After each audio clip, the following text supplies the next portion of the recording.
Hey guys, welcome back to the channel. This is a story about what if Kakashi trains Team 7 like anbu chunin exams. Before I start, please support for more amazing content, and do consider subscribing to my channel and share this video with your friends. This is written by Formulaic and link in description and support writer. Let's start the video. Chapter 1. The Fundamentals of Ninjutsu. Naruto sighed as he took off his orange jumpsuit and dropped it haphazardly onto a chair, too tired and preoccupied to even think about cleaning it. Too darn proud and happy to care either. He had just become a shinobi. After 3 years of failure and ridicule, he had done it, and all it took was sneaking into the Hokage Tower, stealing a scroll and learning an awesome jutsu from it. That jutsu was the center of his thoughts. Kage Bunshin was amazing. He'd spent years unsuccessfully trying to make the Bunshin work, but a few hours with the Scroll of Seals had given him a skill that could defeat a chunin. Granted, the chunin in question was Mizuki, but the gray-haired traitor had been able to take down Irika sensei. So did that mean Naruto was in some sense better than his academy teacher? Probably not, although mobbing him with clones might work in a straight-up fight. Putting aside the question of how he would match up against Irika sensei, the mere fact that a single technique could make him so much better was something that he couldn't stop thinking about. Kage Bunshin was way better than Bunshin in any way Naruto could think of. It was easier to use, it was solid, and that was all he could think of. Shadow clones weren't the only awesome things in his arsenal. It hadn't escaped Naruto's notice that he'd managed to defeat the Hokage with a basic henge, and Kawarimi was certainly useful as well, even if he hadn't used it against anyone more significant than Sasuke team. The inescapable conclusion was that ninjutsu was freaking awesome. On the surface this didn't seem like a momentous revelation. The Shodaime Hokage's Mokuton and the Nidaime's mastery of water jutsu were just the first examples of legendary jutsu to come to mind, and there were countless shinobi with reputations for showcasing exotic and amazing skills. But there were amazing things that he could learn. Naruto wasn't suddenly going to develop Mokuton or find a mysterious old man in the woods who would somehow teach him mastery of Suiton jutsu. So the realization that he could learn a useful skill like Kage Bunshin in a few hours was more world-shaking than the newfound knowledge of the demon sealed in his gut or wherever the hell it really was.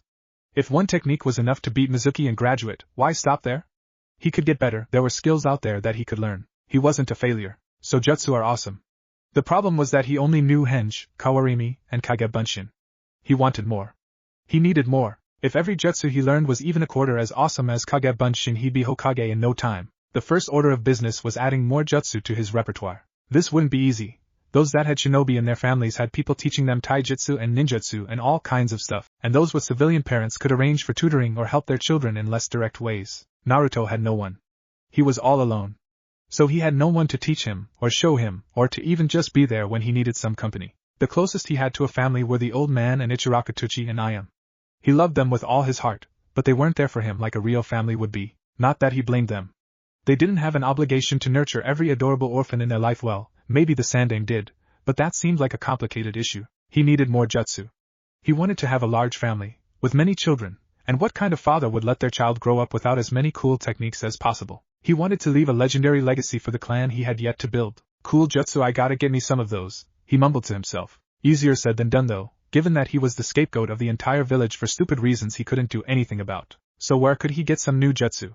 The old man was probably busy, he was the damn Hokage after all. And Irika sensei was injured. Asking the Kyuubi no Kitsune seemed like a bad idea, and he didn't even know how to get in contact with the demon were he even inclined. And what could a mass of malevolent chakra in the form of a fox teach him anyway? Swing your tails and squish things, puny mortal. Oh, you don't have any tails? Sucks for you. And that was assuming the fox could even talk. But there was no one else to ask. So what could he do? He spent quite some time tossing and turning in his bed, trying to figure out where he should go from here. Just before exhaustion took him, however, he remembered something from Irika's lectures, one of the few he had ever bothered to listen to. Every Hokage, in addition to having a mastery of basic shinobi techniques, created their own unique skills that set them apart from their fellows in ways that became legendary. So, since he was going to be a Hokage, he needed his own techniques. That was about the first thought that came to his mind when he woke up. The first one that had nothing to do with ramen, that is. But what to do? What kind of super awesome cool technique could he make that no one else had ever made? It would have to be original, cool and easy to use, strong as well but hard to copy or imitate. So he did the one thing he thought he'd never have to do. He went to the library. Most people thought that Naruto was an idiot and completely inept. That was a mistaken perception. He was actually rather clever. However, he lacked knowledge and understanding, the two things that actually turn intellect and wisdom into unusable force. Which is why every time any teacher actually bothered to sit down with Naruto to teach him something, he seemed to pick it up at light speed. Too bad none of them had ever cared enough to actually see who he was beyond their biased preconceptions. Except Irika sensei, but that was recent development. But Naruto knew he wasn't an idiot.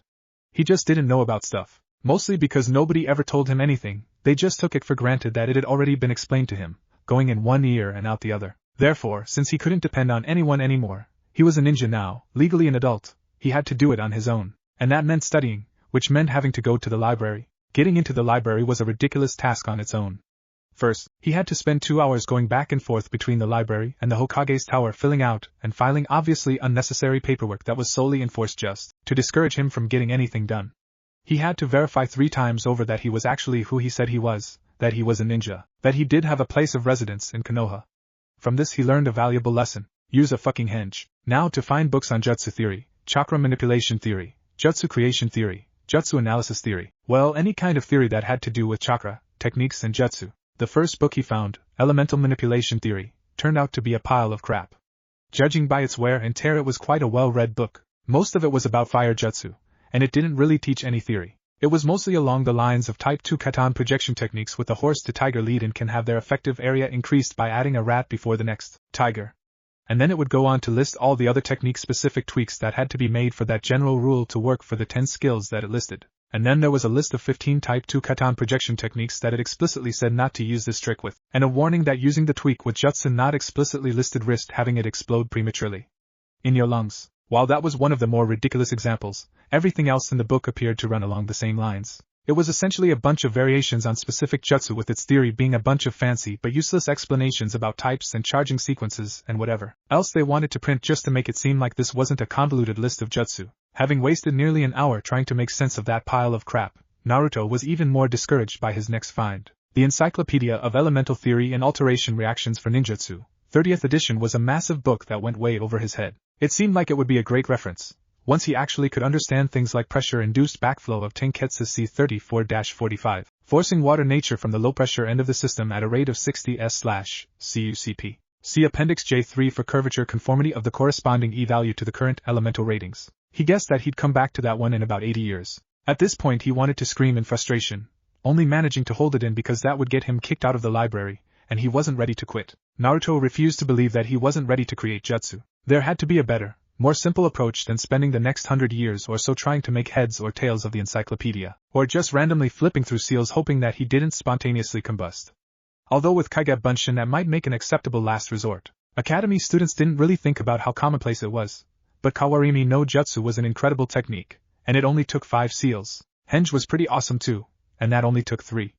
And Kage Bunshin only had 1. Granted, the Shadow Clone used a special unique seal, and the middle bore of Henge was actually a weird variation that required twisting and interlocking fingers on the inside. Naruto was still pissed that he'd had to figure out that little quirk on his own. He ignored the traitorous thought that he probably hadn't been paying attention when they went over that bit. So these amazing jutsu requiring relatively few seals had to mean that he didn't need to know about Tenketsu backwash, or whatever the crap that was, in order to at least start making jutsu.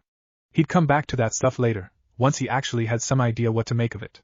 Much later, the third book he found was nothing short of perfect for his needs. Well, he might have been biased considering the utter frustration caused by the first 2, but it was a whole lot better. The title Fundamentals of Ninjutsu, A Guide to Mastery, Alteration, and Creation was kind of dry and boring, but Iruka-sensei used to say something about fundamentals and basics, and knowing that kind of stuff being important, so Naruto thought it could be a good start. The stiff binding and dust on the cover meant the book wasn't that popular, so it seemed it probably wasn't very good. It turned out that fundamentals were a lot cooler than he expected.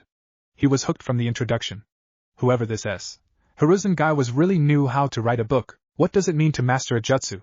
Many are satisfied when they can perform their skills perfectly 10 times out of 10, wasting virtually no chakra. Some are more stringent in their requirements, saying mastery is being able to use the skill under pressure without giving it undue attention. You can draw the bar higher and higher, even so much so that no one could possibly manage to master a single jutsu in their lifetime. But it is my belief that trying to nail down a technical definition for mastery is missing the point. One can never master a jutsu. Mastery is a never-ending journey. Every time you perform a jutsu, you understand it a little bit more. You will never be able to execute a jutsu exactly the same way twice, but this is not a bad thing. After practicing hundreds of times, you start to gain an understanding that goes beyond the basics. If I hold this seal longer, fluctuate my chakra in this way, the jutsu will behave just a little differently. The more you understand your jutsu, the more versatile and useful they will be. Maybe your opponent is too fast for your katan, Gokakyu, but you know how to focus it to trade power for speed. What if you are sparring, and you don't want to hurt your partner? Are you forced to reduce your arsenal, or do you know how to take the bite out of your heavy hitters? Doing a jutsu perfectly is nothing more than using it the best way you know how in the current context. The more you master ninjutsu, the more you can alter them to fit the situation. Perhaps you are thinking, oh, that sounds pretty simple, but it also sounds like a lot of work. If you aren't, that's what you should be thinking, because that is the most important thing to remember about this approach to jutsu. You will need to practice a lot. And then you will need to practice some more. And after that? More practice. And practice and practice and practice and practice and practice and practice and practice and practice and practice and practice and practice and practice and practice and practice and practice. I hope that hasn't scared you off, but that is something that needs to be understood right from the start. You may not be suited to this approach. Most ninja have a fairly concise repertoire of between 10 and 20 jutsu, often focusing on only a third of that. This kind of generalist attitude may not work for you, although practicing your jutsu over and over again is something I'd recommend even if you don't intend to master ninjutsu. This will require you to commit a lot of time even to jutsu you will never end up using for any practical purpose. Naruto supposed that could be at least part of the reason it looked like this book hadn't been read in years. This whole mastery thing sounded like a lot of work. He felt something though, a building tension as he read the introduction, something on the edge of his thoughts that was saying this is going somewhere that kept him from looking for another book. Elemental Manipulation Theory was a popular book.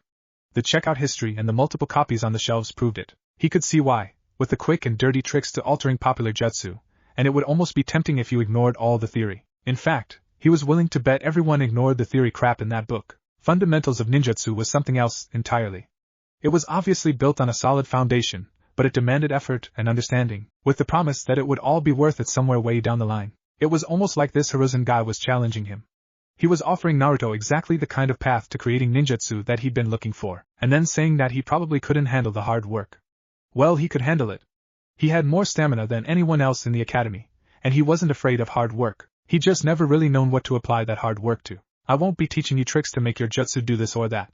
I'll be guiding you into discovering those tricks for yourself, so that you understand them inside out. The more you do this, the easier it will get, and you will begin to instinctively understand jutsu theory that if I were to try and explain to you in words at this moment would make you want to bash your head against a stone wall before trying to do the same to mine. You will make mistakes. You will get frustrated.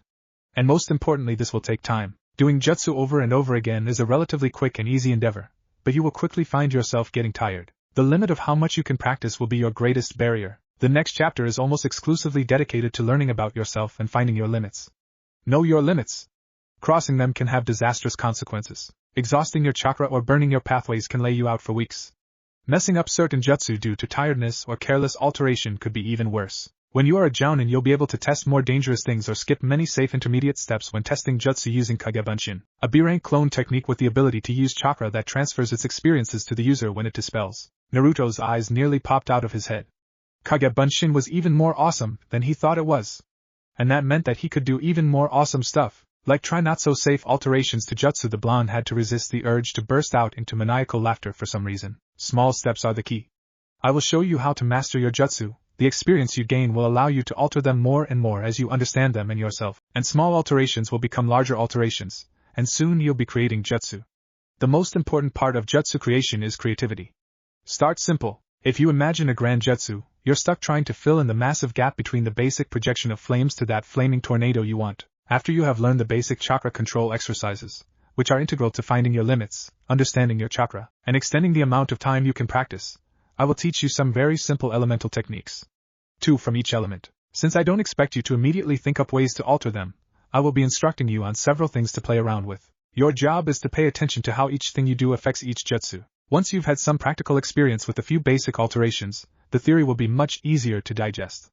If I say chakra agitation, what does that really mean to you? If I can point to the specific feeling you get from changing a particular hand seal in a jutsu, or in multiple variations, you can know exactly what I'm talking about, and even attempt to add that agitation without altering the hand seals. You may have heard of elemental affinities. My advice is to forget everything you've heard about them until now. There is an appalling lack of understanding and a multitude of terrible ideas that even jounin who should know what they are talking about perpetuate. You will find one of the elements to be easier to manipulate than the others, but it will be a very subtle thing for a long time yet. Ignoring other elements because of your affinity is a common mistake and a terrible response to learning your affinity. It is true that you will eventually end up focusing on your affinity to advance your ability, and given that it takes years of training to use advanced elemental manipulation even for your strongest affinity, you will likely end up training only one of elements you aren't aligned with to that level if you decide to put in the effort. This does not mean you cannot learn elemental techniques of elements you aren't aligned with, and it certainly doesn't mean it isn't worth the bother. There is plenty you can do without advanced elemental manipulation, and playing around with all the elements is essential if you ever wish to choose a second element to train in. I applaud you if you stuck around this long, as by now I'm sure you know that the approach to ninjutsu in this book is a lifelong commitment. You may think that this isn't for you, or you may be absolutely certain that it is. Here is the way to test that. The way to test whether or not this was something he was suited to was Kawarimi no Jutsu, or rather, a version of the Kawarimi that had 27 hand seals, and not just the standard 12. All but 3 of the hand seals from the new version were from what the book described as the first expansion set, which contained 80 new hand seals. Some were familiar, like the specialized clone seal he used for Kagebunshin, and a few that were slight variations on the standard zodiac. Others were completely new, and worse still were quite a few that required near painful contortions of his fingers. 27 seals was absolutely worthless for a practical Kawarimi, so it was a good thing that it wasn't supposed to be used in battle. All you did with it was practice. Apparently, the 5-seal Kawarimi was a bastardized version of the true Kawarimi. Any jutsu that was designed with any sort of complex theory couldn't really be developed with just the standard zodiac seals. They were developed with the first and second expansion sets, and then compressed down to more workable seal sets. Most jutsu evolved continuously as ninja made slight alterations, but the really groundbreaking stuff was esoteric and generally not used until compressed. Sometimes it was a matter of expediency. Kawarimi was an emergency jutsu. You couldn't stand there for 15 seconds trying to contort your fingers through unwieldy seals that were far too varied. You needed something quick with familiar and easy to transition hand positions, so the 5-seal zodiac version did the trick. It was inferior to the expanded versions in almost every way but how quickly it could be used. It was disorienting. It required a very firm understanding of the relative position of what you were trying to replace yourself with. The more the difference between your mass and your targets, the harder it was and the worse the backlash and disorientation was, and that was on an exponential scale. So the book said to practice with the expanded versions a lot, and then try to make the chakra flow the same way with the compressed version. It recommended starting out with just the expansion that reduced disorientation and focus on that. It also warned that this wouldn't have a quick payoff, and that was why it was a test. If you could stick through it for months before getting any progress, and then you actually felt like the progress you were making was worth all the effort, then you were probably suited to really mastering ninjutsu, as opposed to just getting pretty good with the ones you knew. Naruto wasn't deterred. The more the book talked about how much work and how hard that work would be before he would get anywhere, the more excited he got. The reason? Kagebunshin, Naruto murmured aloud, practically drooling, his voice dripping with reverence and anticipation previously reserved for Ichiraku's ramen and the color orange. He started chuckling, at first barely more than a rumbling purr in his throat. Foo foo foo ha ha mwaha ha h. Ow. Naruto's head was slammed into the table as a heavy book cut off his first real, and rather pathetic, attempt at evil laughter. You're in the library, so be quiet. The girl who just rudely bashed his head and hissed at him, leveling a rather forbidding glare on him. Or what would have been forbidding had it not been for the thick circular glasses and unkempt blonde hair. Sorry, Naruto apologized, more out of habit than any real contrition. He was no stranger to people inflicting head trauma on him when he got irritating. The girl stalked off, apparently satisfied. Spolsport, he grumbled when she was out of sight. Didn't anybody realize that sound effects were an essential part of studying? Refocusing himself, he went back to his book. For now, he had more studying to do. When Naruto mentions being able to defeat the Hokage with a basic henge, Naruto doesn't know at this point that his solid henge is something completely unprecedented. The information on Kawarimi and Kagebunshin is canonical, from the number of seals to the specific ones. Henge was a bit of a toss-up, but I decided to go the route where Naruto is the only one who uses a physical transformation. Canon appears to suggest that it is a physical transformation for everybody, but Naruto is the only one I've ever seen make use of that fact. So in this continuum, Naruto couldn't perform the illusion for the same reason he couldn't do Bunshin, massive reserves forcing pure natural chakra control. But at some point he botched a seal practicing and it appeared to work better, so he kept tweaking the seal and how he did the jutsu until it seemed like he figured it out. But it turned out to be a new technique. Not that anyone knows that yet. I've seen people make a huge deal out of affinities, and make it oh so hard for anybody to use anything they aren't aligned with, sometimes even impossible. I don't think that's supported by canon at all, so it's not happening here. Chapter 2, like a shuriken. It was an odd, warbling and utterly painful sounding moan that dragged Naruto out from the depths of his sleep. Shut up and go away, Naruto commanded, rolling over to try and get some more sleep. Well, that's what he intended to happen. What came out of his mouth instead was shmugwag, as several unpleasant facts suddenly made themselves known. The distressing sound that had awoken him was something he had been making, which thankfully cut off as he attempted to speak. More importantly, there were thousands of evil ninja bees buzzing inside his head and stinging his brain repeatedly. An even more disturbing moan wrenched itself painfully from his throat as he curled up into the fetal position, trying to figure out why everything hurt so much and his pillow tasted like dirt. Sensei! I think he's dying. I shall take him to the hospital. Someone shouted with far too much enthusiasm and volume. The curled-up blonde groaned as the ninja bees in his head decided they'd been going too easy on him. Naruto opened his eyes slightly, and when the light didn't burn them out or make his head feel any worse he grudgingly sat up. mentally berating himself for falling asleep in the training field before turning his attention to the boy next to him. His intention to reassure the kind, if loud, would-be Samaritan that he was not dying was blasted away by a kind of surreal shock. Crouched down beside him was a boy with 2 mutant caterpillars posing as his eyebrows. Were it not for the earnest and concerned look on the face attached to the caterpillars, as they were clearly too significant to be considered attached to the face, Naruto might have freaked out. The abnormally round eyes, bowl cut, and green spandex had an oddly calming effect. Clearly, this caterpillar-human hybrid hadn't learned how to properly blend in with regular society yet, and it would not be able to hide its dastardly. Naruto shook his head to halt that clearly out-of-control train of thought. Seeing those eyebrows first thing after waking up had obviously been detrimental to his thought processes. Unfortunately for his peace of mind, that brought his attention to a second caterpillar-human hybrid. He nearly choked on his tongue as scrambled backwards a few feet in alarm. Gay. They're multiplying. What? The younger one asked, cocking his head to one side in puzzlement. It was now clear to him what must have happened the previous night to make him pass out here instead of in his relatively comfortable bed. He must have drunk a massive amount of alcohol, and then ate a handful of those hallucinogenic mushrooms that Iruka-sensei had warned to stay well away from. The caterpillar twins could just be the last traces of that stuff in his system. Naruto frowned and shook his head a little again as he stood, hoping to clear his mind a little. Something about these two was screwing with his sense of reality. Sorry about that, he said genuinely. You two caught me off guard and I'm still a bit out of it. He rolled his shoulder a bit, trying to get the ache from sleeping awkwardly on it out. Think nothing of it, the older one said, a beaming smile on his face. Our youthful exuberance is surely stunning to witness for the first time. If by youthful exuberance you mean giant eyebrows and stunning is code for unnerving, then yeah, Naruto thought, that's it exactly. At least it can't get any weirder. Of course Sensei chose that moment to give a vigorous thumbs up, a broad smile, and a wink, and then his teeth went ping, flashing as though the sun was glaring off them for a moment. Which didn't make sense, as the sun hadn't even properly risen yet. Sensei! Lee shouted happily. Whether it was in response to the praise or the pose, Naruto didn't know, and he didn't want to know. He rolled his tight shoulder again, more to hide his discomfort with the pinging and the shouting than to relieve any pain. Ah, how rude of me! Sensei said inexplicably. Allow me to help you with that. Before Naruto could allow or disallow or even think about what the odd man meant, he was right beside Naruto, a steely grip on the boy's shoulder. What are you doing, Chichiya? Huh? Naruto's panicked question was cut short as the older man made a quick twisting motion with the boy's arm. He gave the start of a scream as he felt and heard a crackling pop, but before he could build up any volume he realized that it didn't hurt. In fact, it felt a lot better. It's rude to not suddenly manhandle somebody's arm? Naruto thought a bit incredulously, although without any anger. He moved his arm around, marveling the lack of pain. If he could learn how to do that, Kage Bunshin would have another awesome use. His thoughts took an inevitable but slightly disturbing turn. Would it be weird if I got a massage from a Kage Bunshin?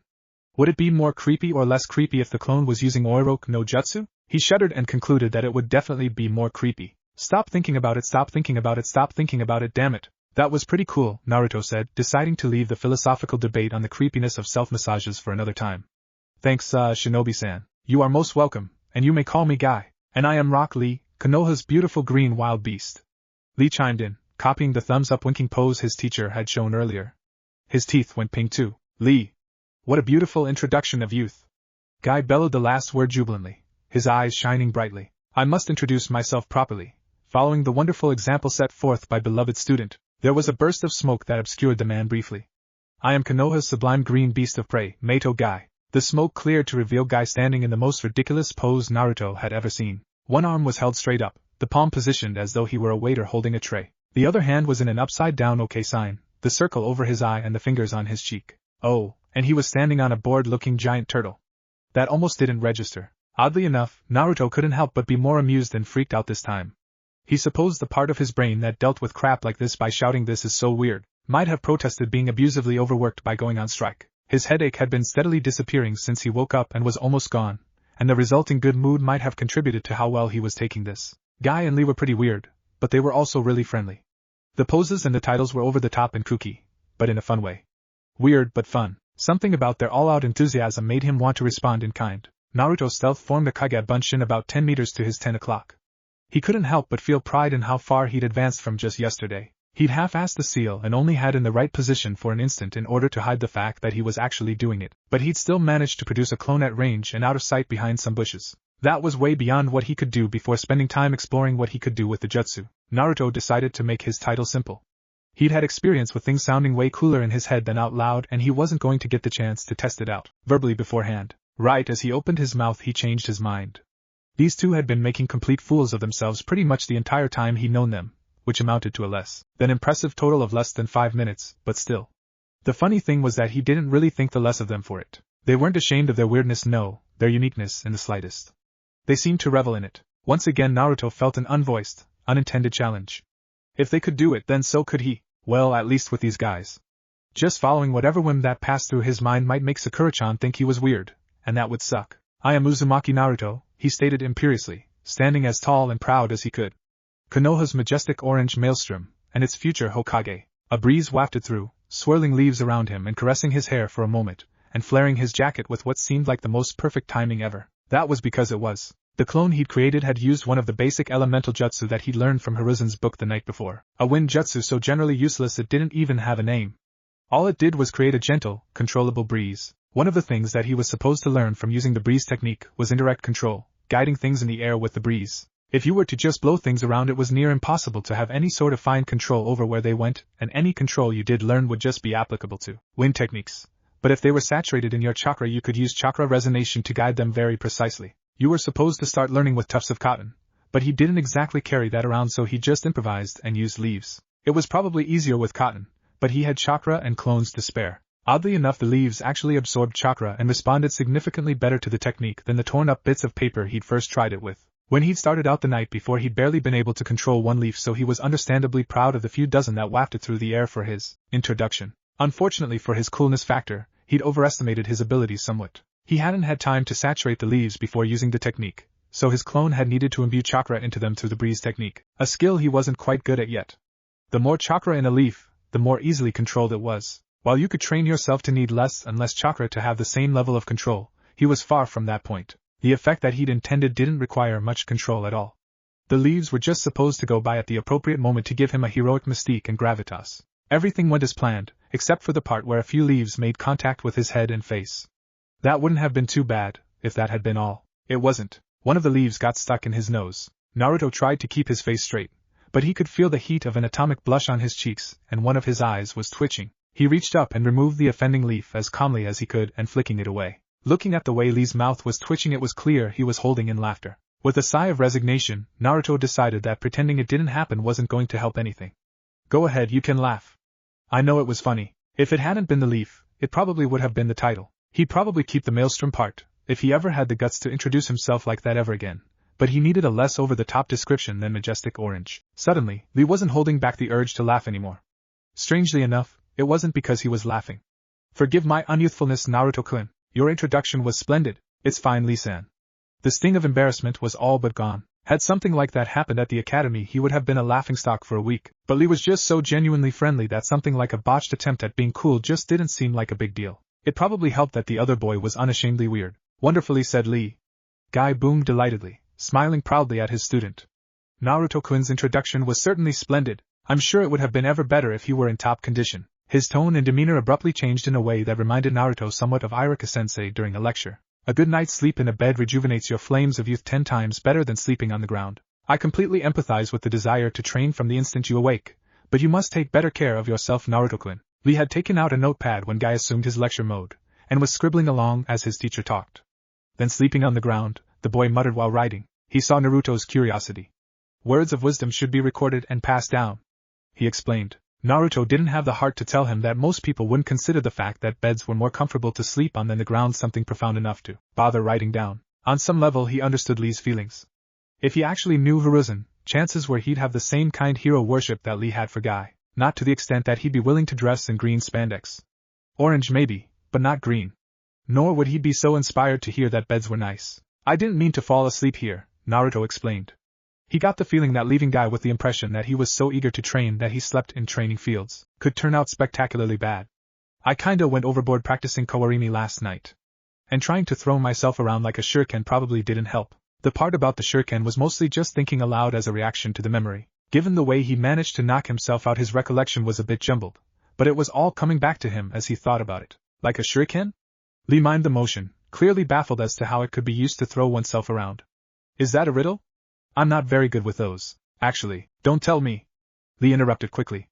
I can figure this out. He was shifting through positions that looked like preparation to jump and spin, frowning at each one when he decided it wasn't going to work. This is like that pull yourself up by your bootstraps thing I haven't figured out yet. Aha, it's really not, Naruto tried to explain, but Lee wasn't listening. Referring to bootstraps had inspired him to try and throw himself by grabbing his own foot. It was a comically outlandish idea, but the truly amazing thing was that throughout his contortions he never lost his balance. Even as he tried outer and outer positions, adding hops and spins to try and fling himself around the clearing, he remained bizarrely graceful. He never stumbled or seemed even the tiniest bit out of control, except for mentally, of course. It took a surprisingly short time for Green-clad Boy to actually appear to be throwing himself by yanking his feet. He switched which foot he was trying it with every couple of jumps in odd directions. He was even trying out different kinds of spins, flips, spinny flips, and flippy spins, somehow two different things that seemed to defy the laws of physics and reality. The heights he jumped to, the number of rotations, and the sheer impossibility of someone throwing themselves around by their own leg was something Naruto could barely believe, even when it was happening right in front of him. How wonderful! Guy crowed delightedly as he joined his student in the air. Lee's acrobatics were impressive beyond anything Naruto had ever seen before, but his teacher was even more physically adept. He hadn't needed any practice to copy Lee's movements, and from the first leap was already surpassing them physically, artistically, and in overall weirdness. On the one hand, Guy and Lee were utterly and freakily weird. On the other, Naruto couldn't help being envious of their skills. Guy had started to bounce off trees like a demented green pinball, intermittently shouting "Yash!" That's completely different from what I meant. Naruto wasn't going to say anything at this point since it looked like they were having way too much fun to care. My way of throwing myself around is going to be much cooler, Naruto thought petulantly. Once I actually figure out a way to make it work. His training the night before had been mostly amazing, although not everything had gone perfectly. He'd been far too excited to go to sleep after reading the Fundamentals of Ninjutsu book, barely even daring to hope that it was as awesome as he thought it was. It was torture, but he forced himself to start out with chakra control instead of going straight for the jutsu. The leaf concentration exercise was as frustrating as he remembered. Between the Kage Bunshin and the book's instructions, he hoped to actually get somewhere with it this time. When Iruka-sensei had taught the exercise to the class years ago, it had been one of Naruto's most perplexing failures. It had been incredibly difficult to get the leaf to stick to his forehead, and doing pretty much anything caused it to blow off. He had to be completely relaxed and not thinking about anything but just the feeling his chakra on his forehead. A stray thought, too much concentration, a loud noise, anything messed him up. His record had been 6 seconds. Nobody else in his class had that kind of problem. The leaf just fell off if they lost concentration, and for everyone else there was not such a thing as being too concentrated. At first he thought it was cool.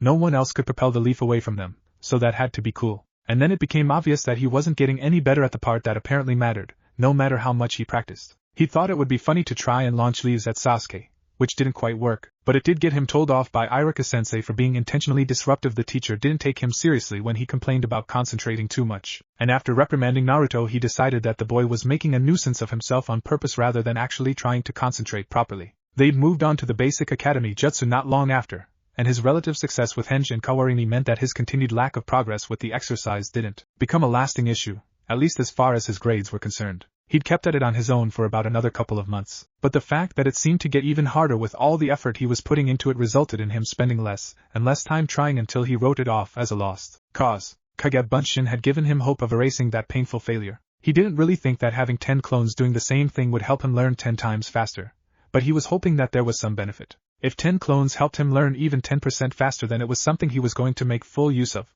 Clones were cheap, after all. Naruto's impatient nature had actually ended up being beneficial for once. He hadn't been expecting to get anywhere fast with the leaf concentration, and the tree walking exercise just sounded too damn cool to wait for. So he'd had a significant number of clones trying that out at the same time rather than wait for progress with the supposedly easier leaf exercise. Even with 50 clones doing the leaf exercise, none of them were getting anywhere. However, one of the 15 clones he'd assigned to the tree walking exercise had managed to get far up enough a tree that a botched fall had done enough damage to force it to dispel about a half hour in.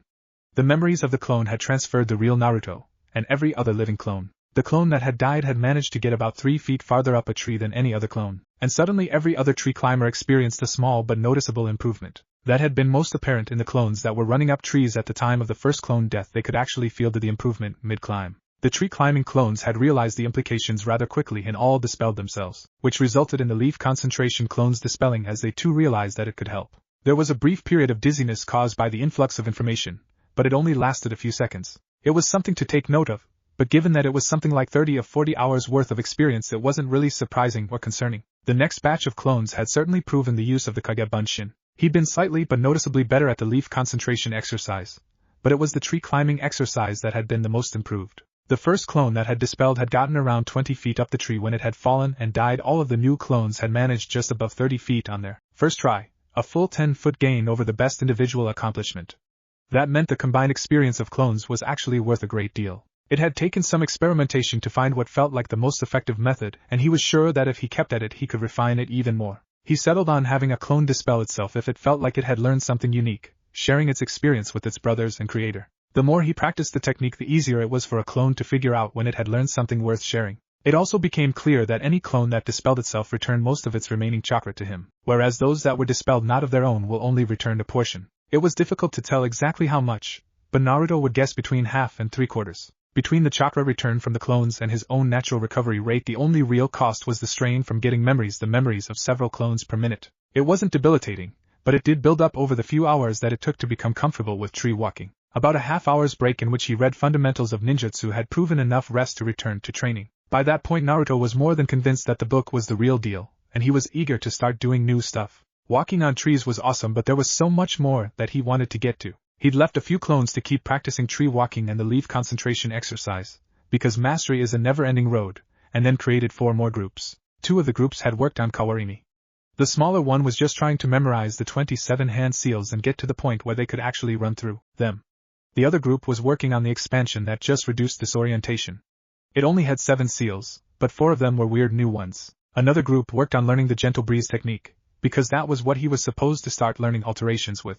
That group would go on to work on indirect control through chakra resonation once it learned the technique. The last group had been given the task of getting creative with henge. The book had advocated understanding everything you know because all techniques were more versatile than their common uses. He'd had to look up versatile in the dictionary, but it sounded like good advice. He was already using Kage Bunshin a lot, so getting to know that was going to happen naturally. The book had him learning about the ins and out of kawarimi rather exhaustively, so that had been covered.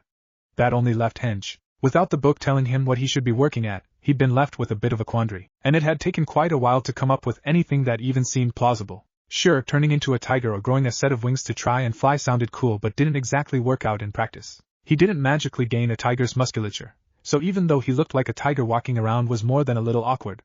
The wings had a similar problems. The most he could get them to do was twitch. It wasn't as though the practice was useless. He learned a lot about henge's limits, getting better at it himself, and found even more interesting things about Kage Bunshin. Clones could use henge better than he could.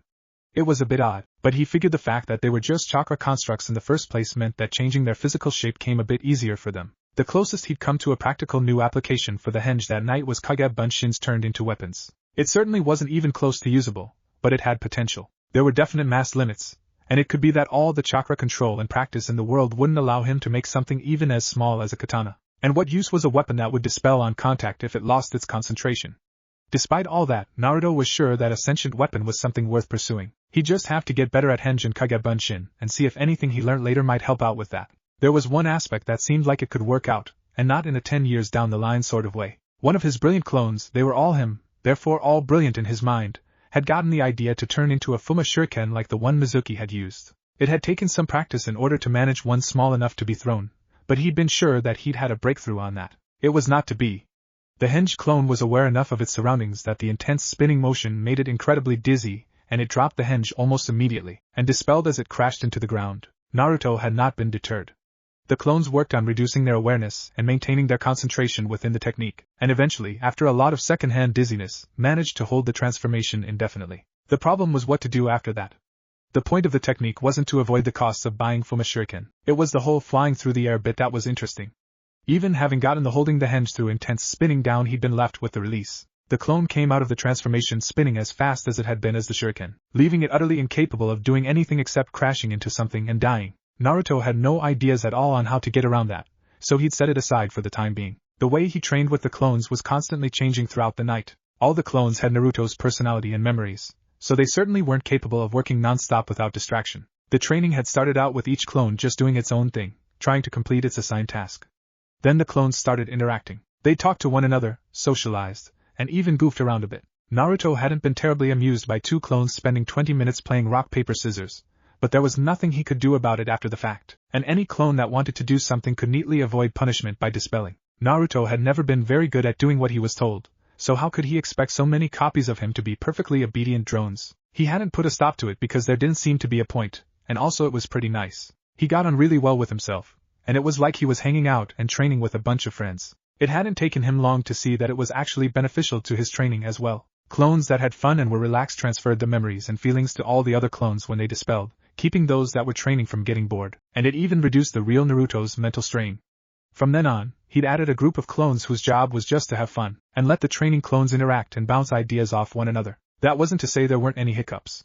2 clones had gotten into a heated argument over ramen of all things. Forcefully dispelling them had revealed they didn't have differing opinions, which would have been really freaky, but had misunderstood each other in exactly the same way. It had been rather embarrassing. The clones had been getting rather good at using kawarimi on each other, as the practicality of allowing a clone to take a hit in his place was rather obvious. It had been difficult at first, but they'd certainly been motivated. Experimentation with kawarimi ended up with 5 clones deciding that it would be brilliant to find out what would happen if tried to swap themselves in a circle. A would use kawarimi on B, B on C, C on D, D on E, and E on A, all at the same time. Had they bounced this idea off other clones, they might have gotten the idea to try having just 2 clones swap with each other first. But A through E had been best buddies their entire lives, all 20 minutes of them, and talking about it outside their own little clique didn't even occur to them. They'd make this incredible discovery together. It was possible that things might have gone better had they used the long version of the kawarimi, or at the very least the version that just reduced chakra backlash. But the original 5 seal version had been the easiest to coordinate.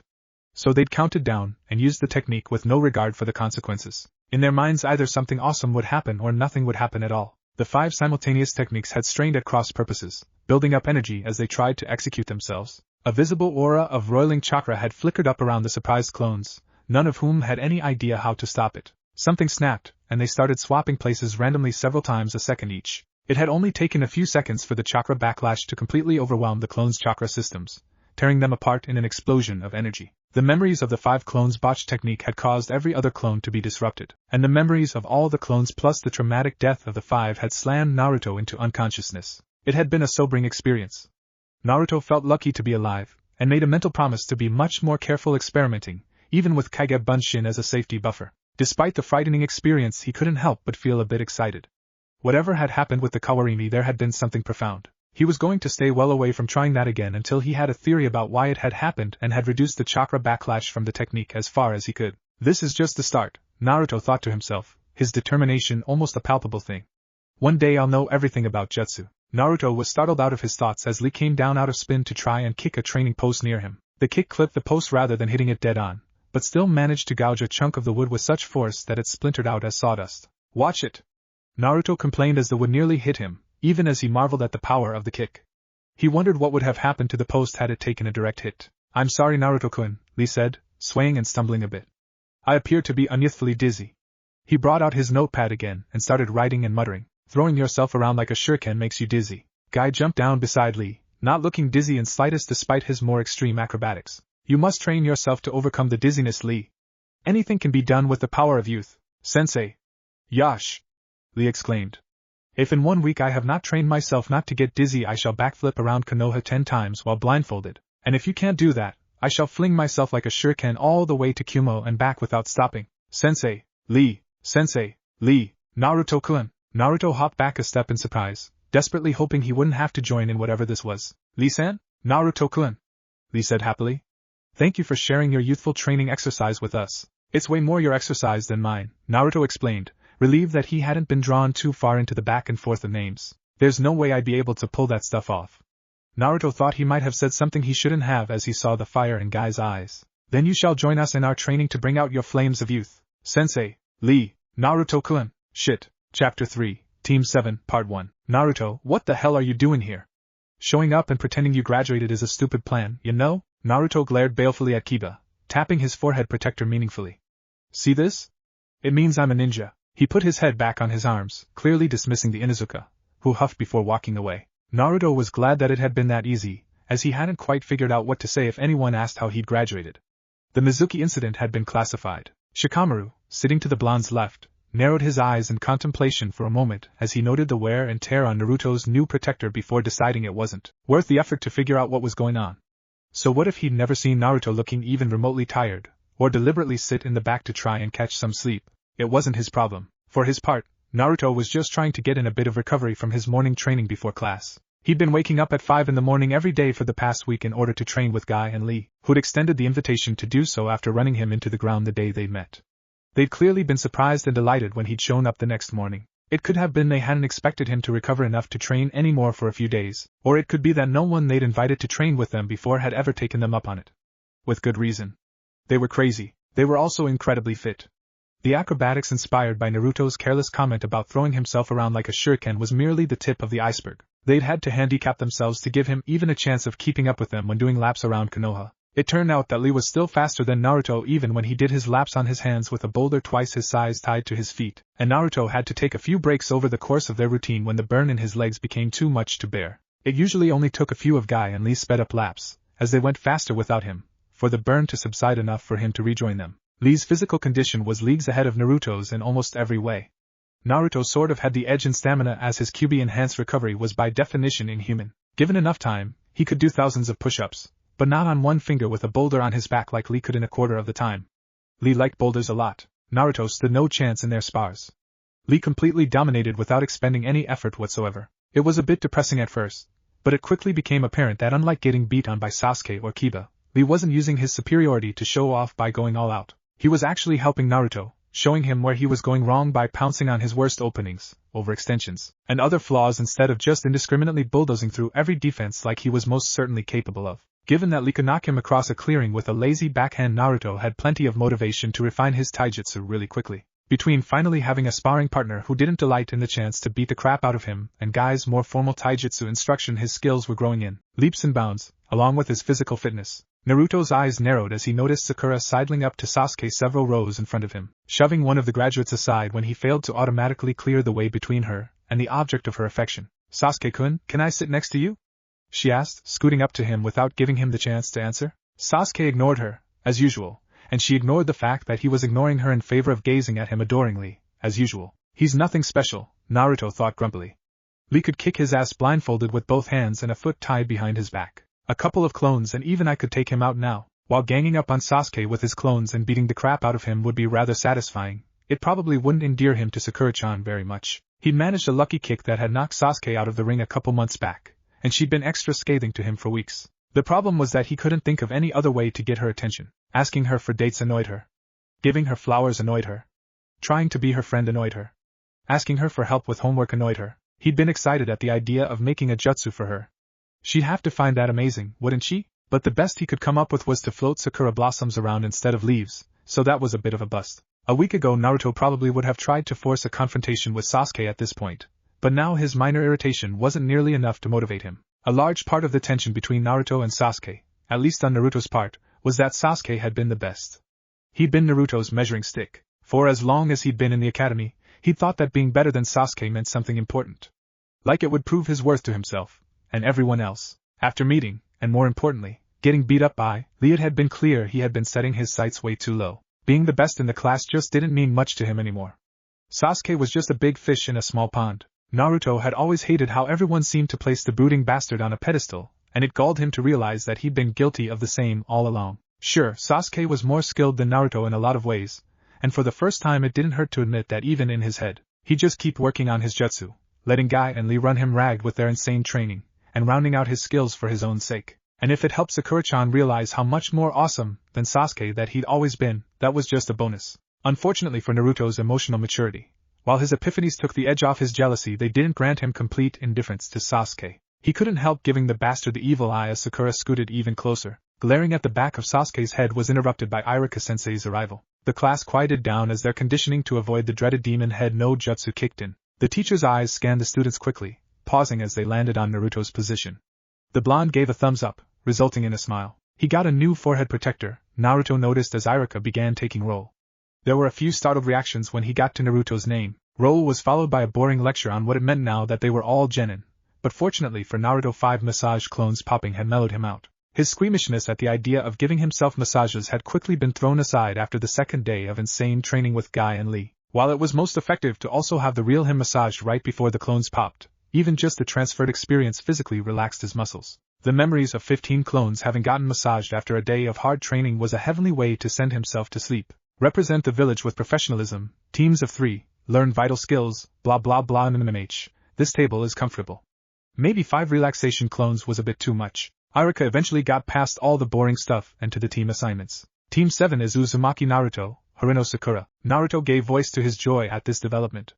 He was still riding the mellow from his massages, so it didn't quite convey his enthusiasm properly. He lazily raised his arm, sporting a thumbs up. He was spending too much time with Guy and Lee, and his yay came out rather casual and barely audible over the sound of Sakura's dismayed groan. She doesn't have to sound quite so disappointed, Naruto pouted mentally as he waited for Irika to announce their third teammate.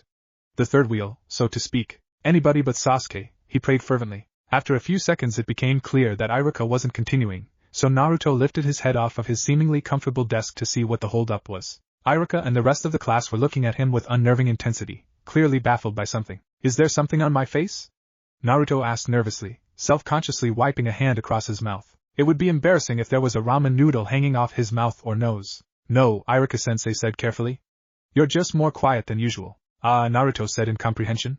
They didn't know what to make of his newfound zen, and clearly the class just wasn't the same without his liveliness. He'd reassure them that he could still be counted on to be the life of the party when his zen wore off. I'm trying out silent exclamation marks to see if they taste any better. What the hell did I just say? Naruto asked himself, as the looks he was receiving got even more incredulous. A clone that had shirked its duties to go and experiment with mixing instant ramen with random stuff had popped at the same time as another clone in the library had been killed by that blonde girl with glasses he couldn't stop messing with, resulting in an odd influx of memories that shorted out his brain-mouth filter. Maybe sneakily swapping all her cryptography references with Ika when she dropped her pen had been going a little too far. Bashing his clone's head in with an encyclopedia was a bit of an excessive response though. I have no idea what to say to that, Irika-sensei admitted after an awkward pause. Moving on, your third teammate is Uchiha Sasuke, Naruto groaned, letting his head fall back down with a painful thud as Sakura squealed happily. You still can't do the leaf concentration exercise? Sakura asked incredulously. Naruto sighed exasperatedly as his concentration shattered and the leaf fell off his forehead. It had taken an hour for her to get bored enough of trying to talk with an unresponsive Sasuke to turn her attention to him, and then only to mock him. I can, he protested. Just not very well. That's why I'm working on it. How could they even let you graduate? Sakura continued bitingly. In fact, didn't you fail? Did you bribe Irika-sensei or something? Sasuke chinned in a way that sounded suspiciously like a fraction of a laugh. I passed, Naruto said sharply, not happy with the way the conversation was going. There were just some issues with the clone technique. Sakura giggled as she remembered Naruto's previous attempts at the least difficult of the academy jutsu. Issues? Is that what you call it? He resisted the urge to growl. Sakura apparently deemed the conversation over and went back to bugging Sasuke. This team was a nightmare for him, the worst possible combination imaginable. To have Sakura-chan so close, yet so far away was pure torture. She barely even noticed he was there unless Sasuke was doing something less interesting than breathing. He tried in vain to talk to her when everyone else had left the three of them in the room, but an annoyed Sakura had made it clear that interrupting her very one-sided conversation with Sasuke wasn't going to be tolerated. After it became clear that their sensei was running late, Naruto had given up on conversation. He'd even tried to talk to Sasuke, but no luck there either, in favor of working on the chakra control exercise. Sitting still and doing nothing just wasn't something he was capable of. Whoever their sensei was had better have a damn good reason for not showing up on time. Naruto was missing out on valuable training time. He'd refreshed the 50 or so clones he had working on taijutsu over lunch, but his training options were irritatingly limited when his real body wasn't involved. Without the ability to continually replace clones, he had to diversify his training so as not to have a bunch of inefficient overlap. Technically, having each clone working on something different seemed the most efficient use of them in theory, but being able to focus on one or two things felt better. The slight differences of each clone's experience combined to give a fuller understanding of each aspect of whatever he was working on, and the sheer speed of progress was exhilarating. It was like he could feel himself getting stronger by the minute. The training method he was using now was actually something Gai-sensei had helped him come up with when he found out that Naruto's idea of hard work was using hundreds of clones at a time. A quarter of the clones were practicing exactly one part of a kata, a specific strike or movement with no two clones doing the same thing, and another quarter was observing to point out any mistakes in form. The last half was paired off doing partnered attack and defense exercises. This way Naruto could cram hundreds of hours of muscle memory training into each day. After they had all dispelled and shared their experience, the next step would be to have a group going the whole kata a bunch of times to smooth over the transitions. That was supposed to be paired with physical training in order to condition his body, but he was stuck here waiting. Or was he? Naruto had been resisting the urge to leave a shadow clone in his place since about 20 minutes after Irika had taken off, leaving the three of them as the only people in the room.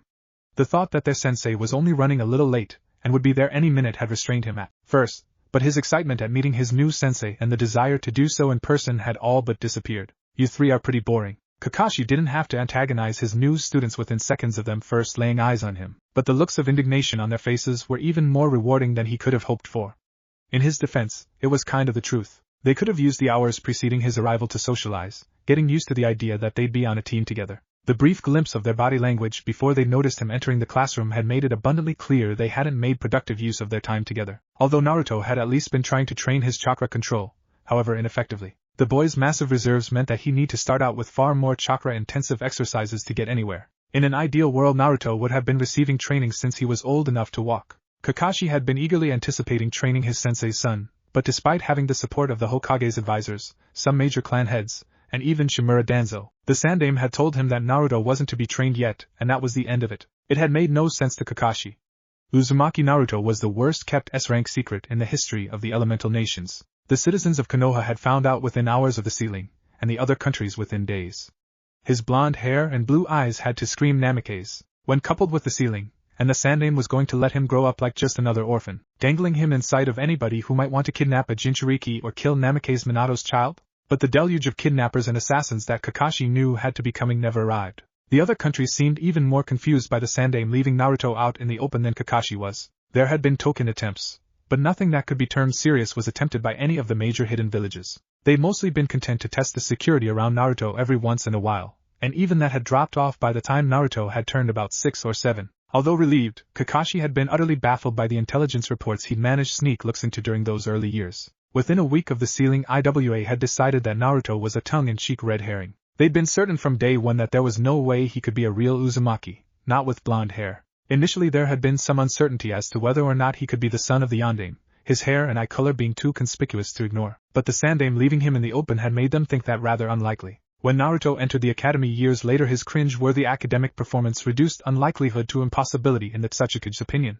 IWA became convinced that the real Jinchuriki was hidden away somewhere, and Naruto was just a red herring or a trap, that Sarutobi was thumbing his nose at Inoki, just daring him to try something. They still kept an eye on the boy, but it was more that they didn't know what to make of him than any definitive interest, and far more resources were spent trying to find the non-existent real Jinchuriki of the Kyuubi. Kumo had been the next greatest threat to Naruto in Kakashi's mind, but they too had decided that making an attempt on the boy wasn't worth the risk, which had come as a surprise considering how aggressively they pursued assets as a matter of policy. Their conclusions about Naruto had been more dangerous and unsettling than he was. They'd rejected the Uzumaki heritage for the same reason that IWA had, but they hadn't written it off as a transparent ploy. They managed to sneak a censor Nin in to evaluate Naruto when he was only a few years old, an event that Konoha hadn't found out about until several years after the fact. Even as a toddler, Naruto's chakra was far too developed to go unnoticed. Sealing a demon was never a simple task, and never before had it been done with so little as a few hours' preparation. Such a venture was usually planned months if not years in advance, so Kumo was of the opinion that Naruto was quite likely a Jinchuriki,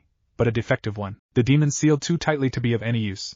Even being a Jinchuriki didn't come close to explaining Naruto's ridiculous reserves, especially as even the most experienced censor couldn't detect a hint of non-human chakra coming from the boy. And being a demon container didn't usually give more than a 20 to 30% boost in natural reserves with even the most permissive of seals. Any more than that meant the seal was too permeable, and the container wasn't going to survive without debilitating side effects. So Kumo's conclusion was that Konoha had been experimenting on the child, the result of which giving him massive reserves at the cost of any sort of control. Pretending that he was an Uzumaki was just a way of deflecting suspicion if anybody noticed anything unusual about his chakra. All the major ninja villages and a few of the minor ones had experimented with artificially increasing chakra reserves with various degrees of success. But the result was always a failure in the sense that those increased reserves always came at the cost of warped chakra coils that left the subject incapable of being useful, except for utilizing their new reserves to overpower suicide jutsu. Anybody with reserves significant enough to bother with the expensive operations involved had to have had enough training to make them 100 times more useful as a ninja than a sentient exploding tag.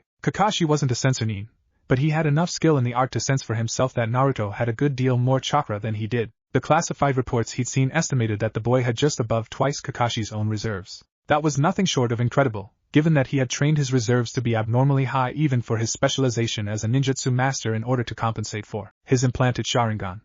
The number of Konoha shinobi with more chakra than Kakashi could probably be counted on one hand with fingers left over, and of those only Jiraiya likely had more chakra than Naruto. Although that was a bit of a guess, as the elusive spy master kept the true extent of his reserves hidden at all times. By the standards of such experiments, Naruto would have been considered a resounding success if only for the fact that he had broken records with the sheer degree to which his chakra would have been enhanced and the fact that he could perform jutsu, even if only in an apparently limited fashion. The idea of trading a Jinchuriki's ability to use jutsu in order to turn them into a bomb was a ridiculous waste of Jinchuriki, so the Raikage could be forgiven for making erroneous conclusion that the hasty sealing had already stripped Naruto's potential as a ninja away to the point where turning him into a suicide bomber wasn't a waste of a potentially S-class ninja anymore. Strangely enough, this left Kumo far more likely to be a danger to Naruto than IWA, as they actually viewed him as a potential threat. They wouldn't try to kidnap him while they thought he was just a bomb, and given how inefficient suicide jutsu were, there wouldn't be much point assassinating him either, even taking his reserves into account. Very few people were aware of all the important facts when it came to Naruto's heritage and the sealing.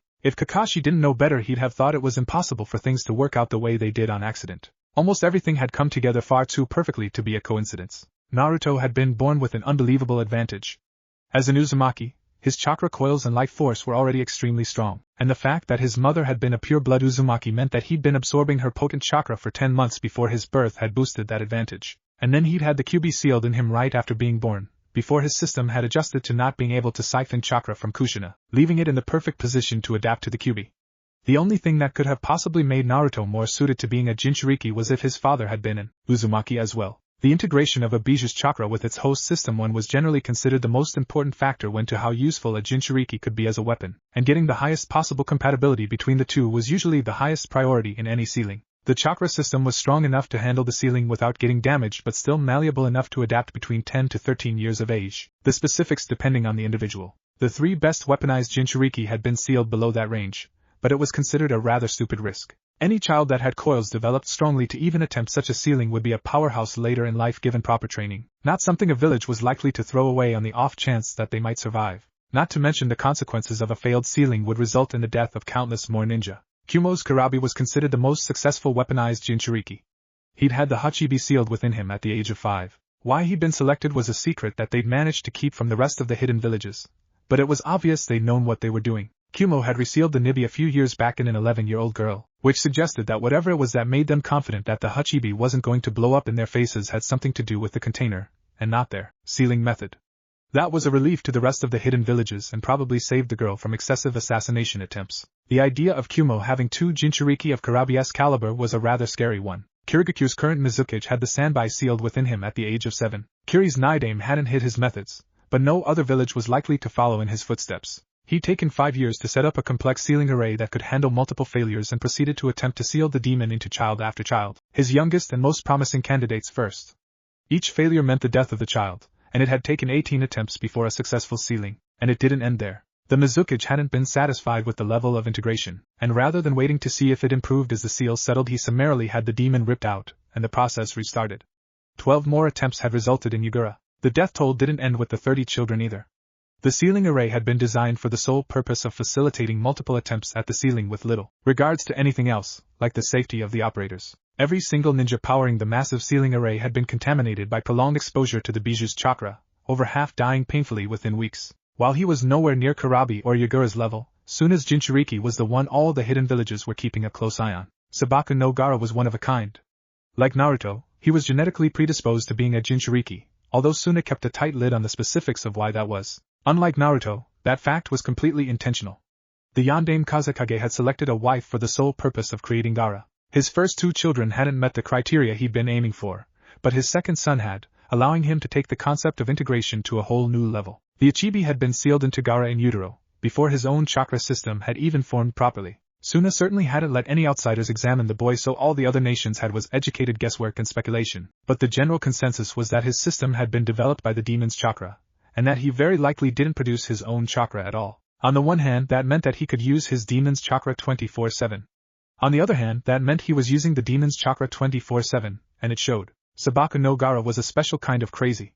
Considering that he'd been under the mental influence of the Ichibi's chakra his entire life, it was a bit surprising that he wasn't running around foaming at the mouth and trying to kill everything that moved. But his tendency to indiscriminately squish people in his general vicinity showed that he definitely wasn't shrugging off the Ichibi's mental contamination. All in all, this made Gaara a very limited shinobi despite his frightening potential. He was exceptionally good at killing things, but his utility didn't really extend beyond that. He wasn't picky about who he killed either, so he didn't do well in delicate situations or team operations either. Fortunately for Gaara, there were plenty of missions that were suited to unsubtle killing machines. It was with all this in mind that Kakashi couldn't help but feel uncomfortable as he met Naruto's glare with a mask of disinterest. He was ashamed of the vague sense of disappointment in the boy that he felt, something that Naruto certainly hadn't done anything to deserve. Kakashi hadn't had a concrete image of what Naruto should be like, but the boy in front of him just wasn't connecting to any expectations he'd had for Minato's son. There was some part of him that had always taken for granted that he'd get the opportunity to be for Naruto what Minato had been for him, a cross between a teacher, an older brother, and a father figure.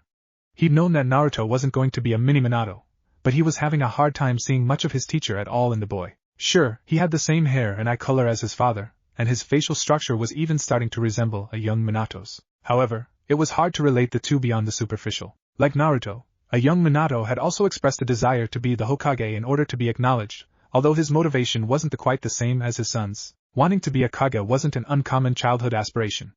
Who wouldn't dream of being the strongest and most respected ninja in their village? It was a bit weird to characterize Minato's childhood desire to become the Hokage as nothing fundamentally special given that he did end up getting the position, but was how he'd started out. His reasons had changed and gained depth as he grew and matured, but they had never been as intrinsic to the core of his character as Naruto's motivations were to his. The idea that he could one day become the Hokage and rid himself of the scorn of the village was perhaps the only thing keeping Naruto's self-worth and optimism intact over the years. It wasn't like he'd ever been physically mistreated, and it was rare that anyone went out of their way to try and make his day any worse. But the social isolation he faced was far from insignificant. The vast majority of the citizens of Konoha, civilian and shinobi alike, wanted as little contact with the boy as possible, and they especially didn't want him around their children. There'd been something of an outcry when he'd been admitted to the academy. Things had settled a bit when it became apparent that Naruto wasn't snapping and killing anybody who hurt him in a spar, but many parents still chose to hold their children back until the next class intake just in case. It wasn't that they thought he was the Kyuubi, except in a few rare cases, but they were acutely aware that he was a Jinchuriki. The villagers who had only a layman's knowledge of sealing and the notion of a Jinchuriki didn't need to think about things very much before deciding to stay the hell away from Naruto, but learning more about the situation hadn't reassured anyone.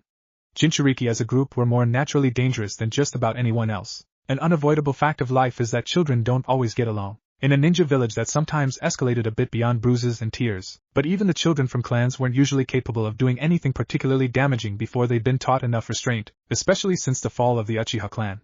Pressuring 6-year-olds to learn how to breathe fire in order to prove their worth hadn't been the most prudent tradition, but they'd managed to avoid anything more serious than some ugly scars. No one wanted to risk having their kid be the one that hurt Naruto, pissed him off, or upset him in any way. It wasn't a secret that a Jinchuriki drawing upon their demon's chakra could be triggered by strong negative emotions, and the idea that a little roughhousing gone wrong or name-calling gone too far could involve Naruto was terrifying to parents. That was even assuming that he was a normal Jinchuriki, and ignoring the excessively potent nature of the Kyuubi's chakra. Konoha was no less aware of the amount of time the Yondaime had to prepare for the sealing than Kumo, resulting in much the same kind of conclusion, a defective seal. Rather than thinking that the seal was too tight, the citizens were scared that it might not be tight enough. What if he were constantly radiating small amounts of the Kyuubi's chakra or was more likely to draw on it in a fit of anger? Or both. The damage the Kyuubi had wrought on the village wasn't limited to what it had directly done. Its toxic chakra had hurt the village in unprecedented ways. A horrifying number of miscarriages could be linked to that night. There was a reason Naruto was one of the youngest in his class. The adverse effects exposure to abuses were nothing new or surprising, but the extent to which the relatively brief attack had affected the village was concerning. It didn't seem like it could be explained just by the fact that the Kyuubi was the most powerful Bijuu, but that was the only viable explanation floating around. Although Naruto had never exhibited any signs that he was giving off any damaging chakra or drawing on the Kyuubi's chakra at all, Konoha as a whole just didn't have confidence in his seal. The children picked up on the attitudes of the adults, and without knowing why playing with or hanging around Naruto was a bad thing had internalized the idea that he was somehow different in a bad way. Without knowing about the Kyuubi, it just wasn't possible to see Naruto as dangerous, so their focus landed on what they did know about him. His poor grades, social awkwardness, proclamations of one day becoming the Hokage, and constant striving for attention seemed to paint a picture of a clown with delusions of grandeur. So Naruto's efforts to make the village acknowledge his existence became just another reason to ignore and ostracize him. The Sandaime leaving Naruto out in the open had turned out to be a brilliant move on many more levels than Kakashi had believed possible when it came to keeping Naruto safe, with minimal effort, but the end result was anything but satisfying to Kakashi. Naruto deserved better than this. He should have been brought up in secret, and not subjected to the isolated life he'd been left adrift in. As it stood, he was Minato's son in blood only. Kakashi wished that he could have been in a position to raise Naruto like Minato would have wanted, but he'd been far from fit to take care of an infant 13 years ago. Looking back, he thought even his no-doubt fumbling attempts at raising a child would have been better than what Naruto had endured, but he knew for a fact that Sarutobi wouldn't have allowed it. Kakashi had tried to take custody of Naruto around the time the boy had entered the academy, but had been firmly denied. It was obvious to him that the boy needed an adult in his life full-time. Sarutobi was a kind and caring grandfather figure, and Ichiraka Tuchi and Ayam were also great influences in his life, but for all intents and purposes Naruto had been left to raise himself. When this team had been officially assigned to him, Kakashi had been firmly warned that he wasn't to treat Naruto any differently than if he were just another orphan. No teaching him about Minato's philosophies or passing on his personal techniques. Sarutobi had said they could revisit the issue when Naruto became a chunin, but it seemed absurd that he would ever be promoted under these handicaps. Kakashi realized that he'd been staring at Naruto too long. He'd spent only a few moments visibly looking at Sasuke and Sakura, but he couldn't help but wander in his thoughts when he got to Naruto. He'd been maintaining eye contact with the boy for about 8 seconds in silence, none of them having recovered sufficiently from Kakashi's odd opening line to brave saying anything. Naruto had been visibly uncomfortable under Kakashi's scrutiny. He'd been understandably confused when it became obvious that he'd been singled out, his body betraying his discomfort almost immediately through nearly invisible fidgeting and shifting. Nothing his classmates would be able to detect, but ANBU captains were trained to be a bit more observant than recently graduated academy students. It was Naruto suddenly stilling that was the warning sign that had pulled Kakashi from his thoughts. The nervousness in his body language had been replaced by signs of an aggressive fight or flight response and defiance. That didn't mean Naruto was about to attack or run away, but it did indicate that he thought himself as under attack or on the defensive from Kakashi in some way. Given his recent experience with Mizuki and revelation of why he was viewed in such a poor light by most of the village, Kakashi could make a guess as to the kind of conclusion Naruto had likely come to. Not exactly my idea of a great first impression, Kakashi thought to himself, ignoring that even without the judgmental staring he'd still called his students boring to their face within moments of officially laying eyes on them. Pretending he hadn't been staring wouldn't undo the damage, so he'd have to improvise. You do realize wearing that much orange is weird, right? Kakashi remarked, as though that had been the reason behind his extended observation. Weird? Naruto spluttered indignantly, totally caught off guard, as Sakura giggled and Sasuke's face tightened to stifle a smile. Orange isn't weird, it's awesome. You're weird, with your weird hair. You have weird hair, and a weird mouth, you weirdo. I have a weird mouth? Kakashi questioned amusedly, satisfied with his deflection. Naruto's body language had immediately opened up as his fear that he was being judged for the QB was dealt with. Is it orange? No, or it would be awesome. Naruto winced as his brain apparently caught up with his mouth. Okay, maybe that wouldn't be awesome, but you wouldn't need to wear a mask if you had a normal mouth. It's probably all fat and fuzzy. With warts, huh? Did you say something? Kakashi asked, utilizing his favorite tactic for dealing with things he couldn't be bothered with, pretending they never happened or didn't exist. Freaking weirdo, Naruto muttered. How about we take this to the roof? Kakashi said over Naruto's grumbling. It's too nice a day to waste cooped up inside. The truth was that the strong smell of Sakura's perfume was irritating his sensitive sense of smell in the confined space of the classroom. He was sure all the other girls had prettied themselves up similarly for their first official day as ninja, but given how long ago they'd left, she was the only one committing assault on his senses with teenage vanity. Then why did you make us wait in here for 3 hours? Naruto growled tersely. Kakashi strolled out of the room, followed quickly by Sakura and Sasuke. He heard Naruto faintly as he talked to himself, followed by the sound of displaced air and his chakra signature abruptly vanishing. This is so not my problem. He's all yours, boss. Neither Sakura nor Sasuke's hearing was as acute as Kakashi's, but they'd heard him say something and realized that he'd remained in the classroom. Sakura growled as she went back to the classroom entrance from where they'd gotten to in the hallway. She hadn't expressed any displeasure with Kakashi for making them wait, but she had no such restraint when it came to her blonde teammate holding them up. This is not the time for your stupid games, Naruto? She stopped abruptly in confusion as she looked into the classroom, discovering that he'd disappeared. Well, he'd actually dispelled, but the girl didn't know he'd been a shadow clone. Nah, are you too? She bit out each syllable like a curse as she stomped into the classroom, intent on finding out where he was hiding. Get your butt out here! After a few minutes of increasingly disturbing threats, the clattering of chairs being thrown around, and then finally a frustrated scream that actually sent a shiver down Kakashi's spine, Sakura reappeared from the classroom. Naruto's not in the classroom, sensei, she informed him demurely, speaking to him directly for the first time with a sweet smile on her face, not a hair out of place. Let's just head to the roof and take things from there. Acting like nothing out of the ordinary had just happened was definitely the way to deal with that. Wasn't she supposed to be the normal one? Kakashi wondered, not very hopefully. Sakura definitely wasn't happy having to wait for Naruto before they could begin when they got to the roof, but thankfully the fact that Sasuke was remaining completely calm and unbothered was keeping her in check. Personally, Kakashi was more impressed than annoyed. Sure, leaving a clone to meet your sensei for the first time was a bit rude, but he was familiar with just how difficult it was to get a clone to do something you yourself didn't feel like doing. They did have the exact same mindset as their creators, and with the exception of dying or being maimed, had pretty much the same kinds of dislikes. They also had a clear advantage in that they could escape any semblance of responsibility by dispelling. For a personality type like Naruto's, that last part was probably very significant. Kakashi had once spent an hour and a half trying to convince his clone to deal with a clogged toilet, arguing that it was a necessity because he didn't want any lingering smells attached to him when he went on a date. The clone had wanted to read cover to cover the real copy of the Platinum Plus edition Ica Ica Beach Wars specially printed, with Jiraiya's permission, that had Kakashi's name replacing the original protagonists. The one that he never let leave his person. Of course that was unacceptable.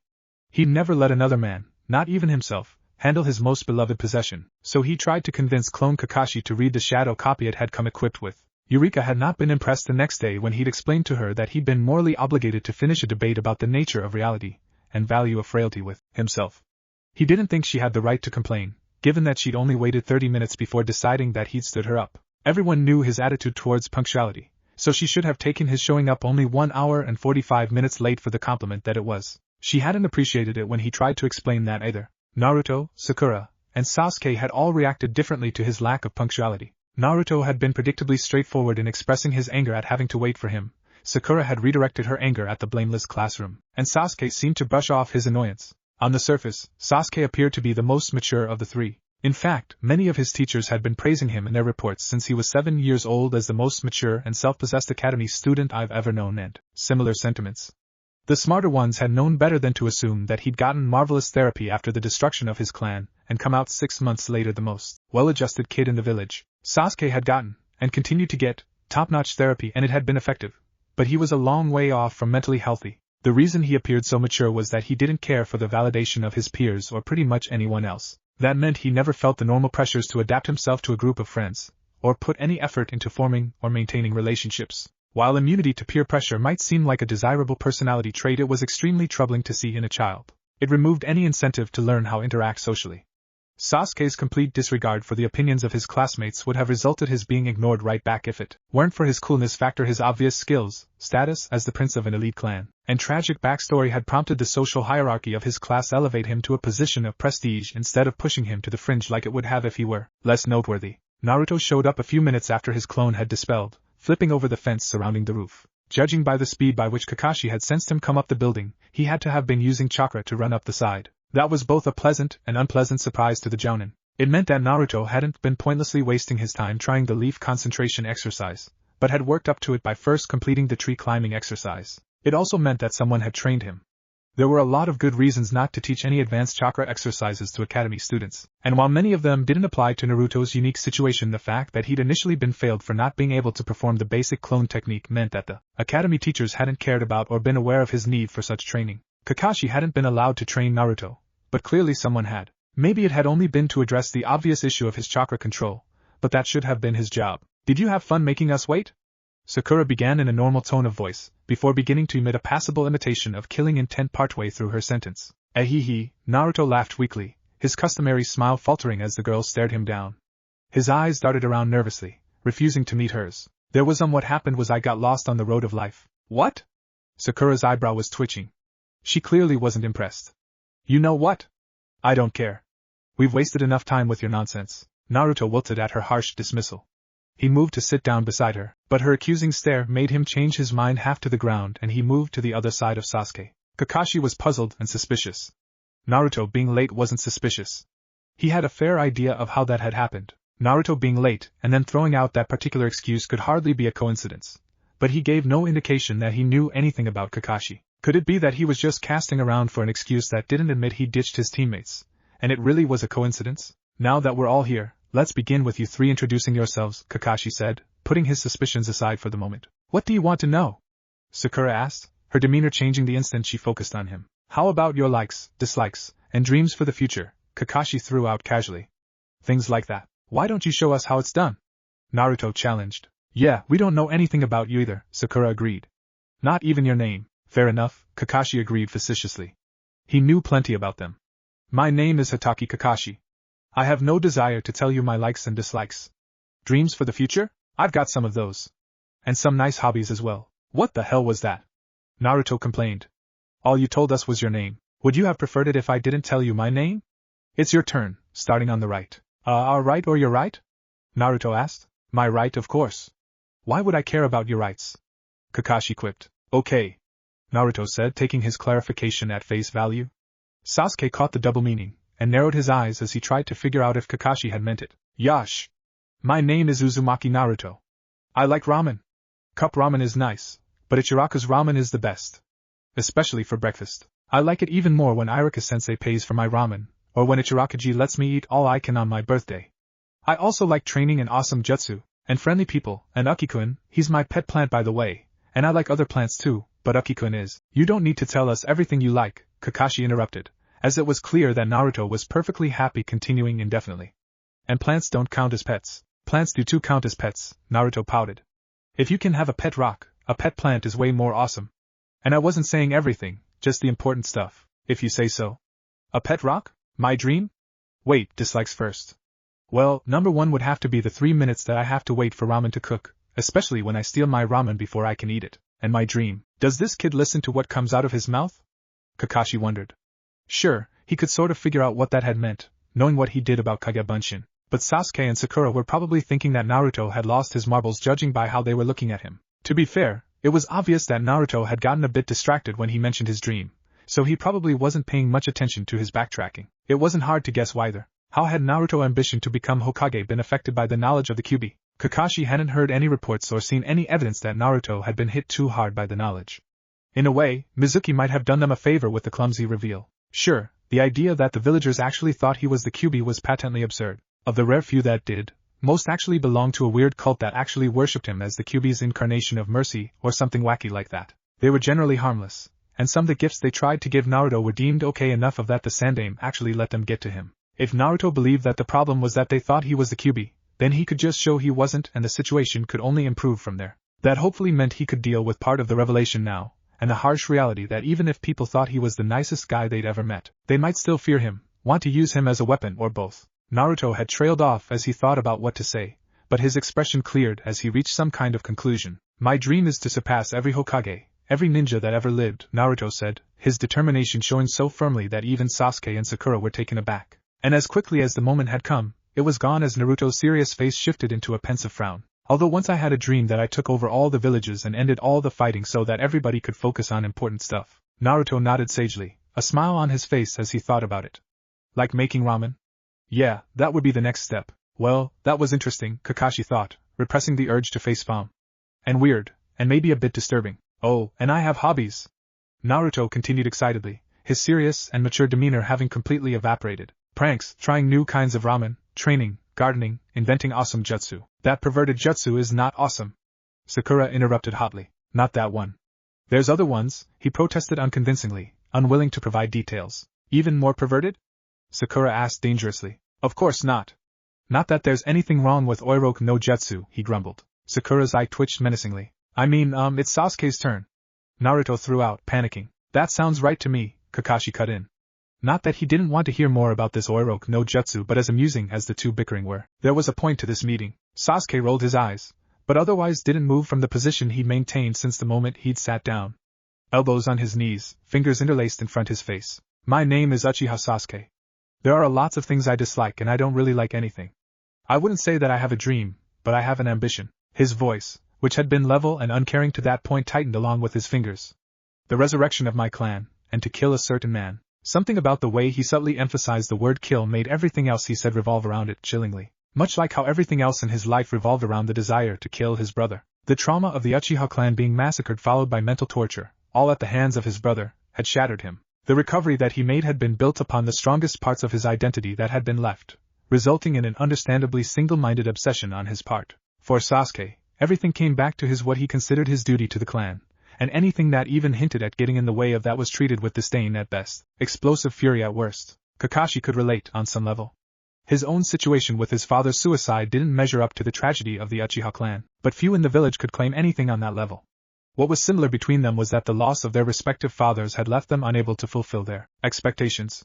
Kakashi had come to terms with his father's suicide, but Sasuke was still in a horrible mental position. Uchiha Fugaku had been a stoic man, but the pride he felt in his eldest son had always been obvious. Sasuke had always held his brother in the highest regard, but had always hungered for his father's pride. He'd always wanted his father to look at him like he did Itachi, but despite his natural talent it was clear he wasn't the same kind of prodigy as his elder brother. Itachi had been a proxy father figure, his acknowledgement of Sasuke a very important support for his self-esteem. Fugaku dying at Itachi's hand had destroyed any chance for Sasuke to gain his father's pride and respect, but the psychological reports that Kakashi had read actually suggested that the loss of Itachi had been more traumatic than the rest of the clan put together. Sasuke wanted Itachi's respect, and he hated himself for it.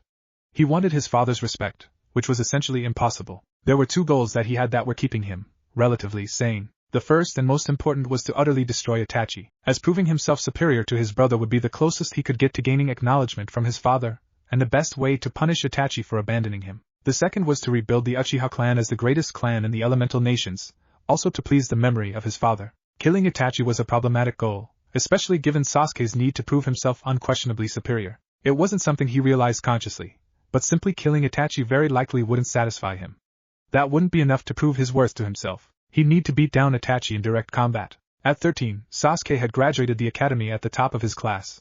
At 13, Itachi had succeeded Kakashi as an ANBU captain. Itachi had gained his Sharingan at the age of 8, whereas Sasuke didn't even know if he was one of the few Uchiha actually capable of unlocking his bloodline. What he wanted was more or less suicidal. Naruto had no trouble breaking the tension caused by Sasuke's introduction. It's not me, right? Because that's complete overkill if this is about the pheromones and Inuzuka kennel. That was just supposed to involve Akamaru. That was you? Sasuke hissed, his composure broken. Did you somehow get that impression?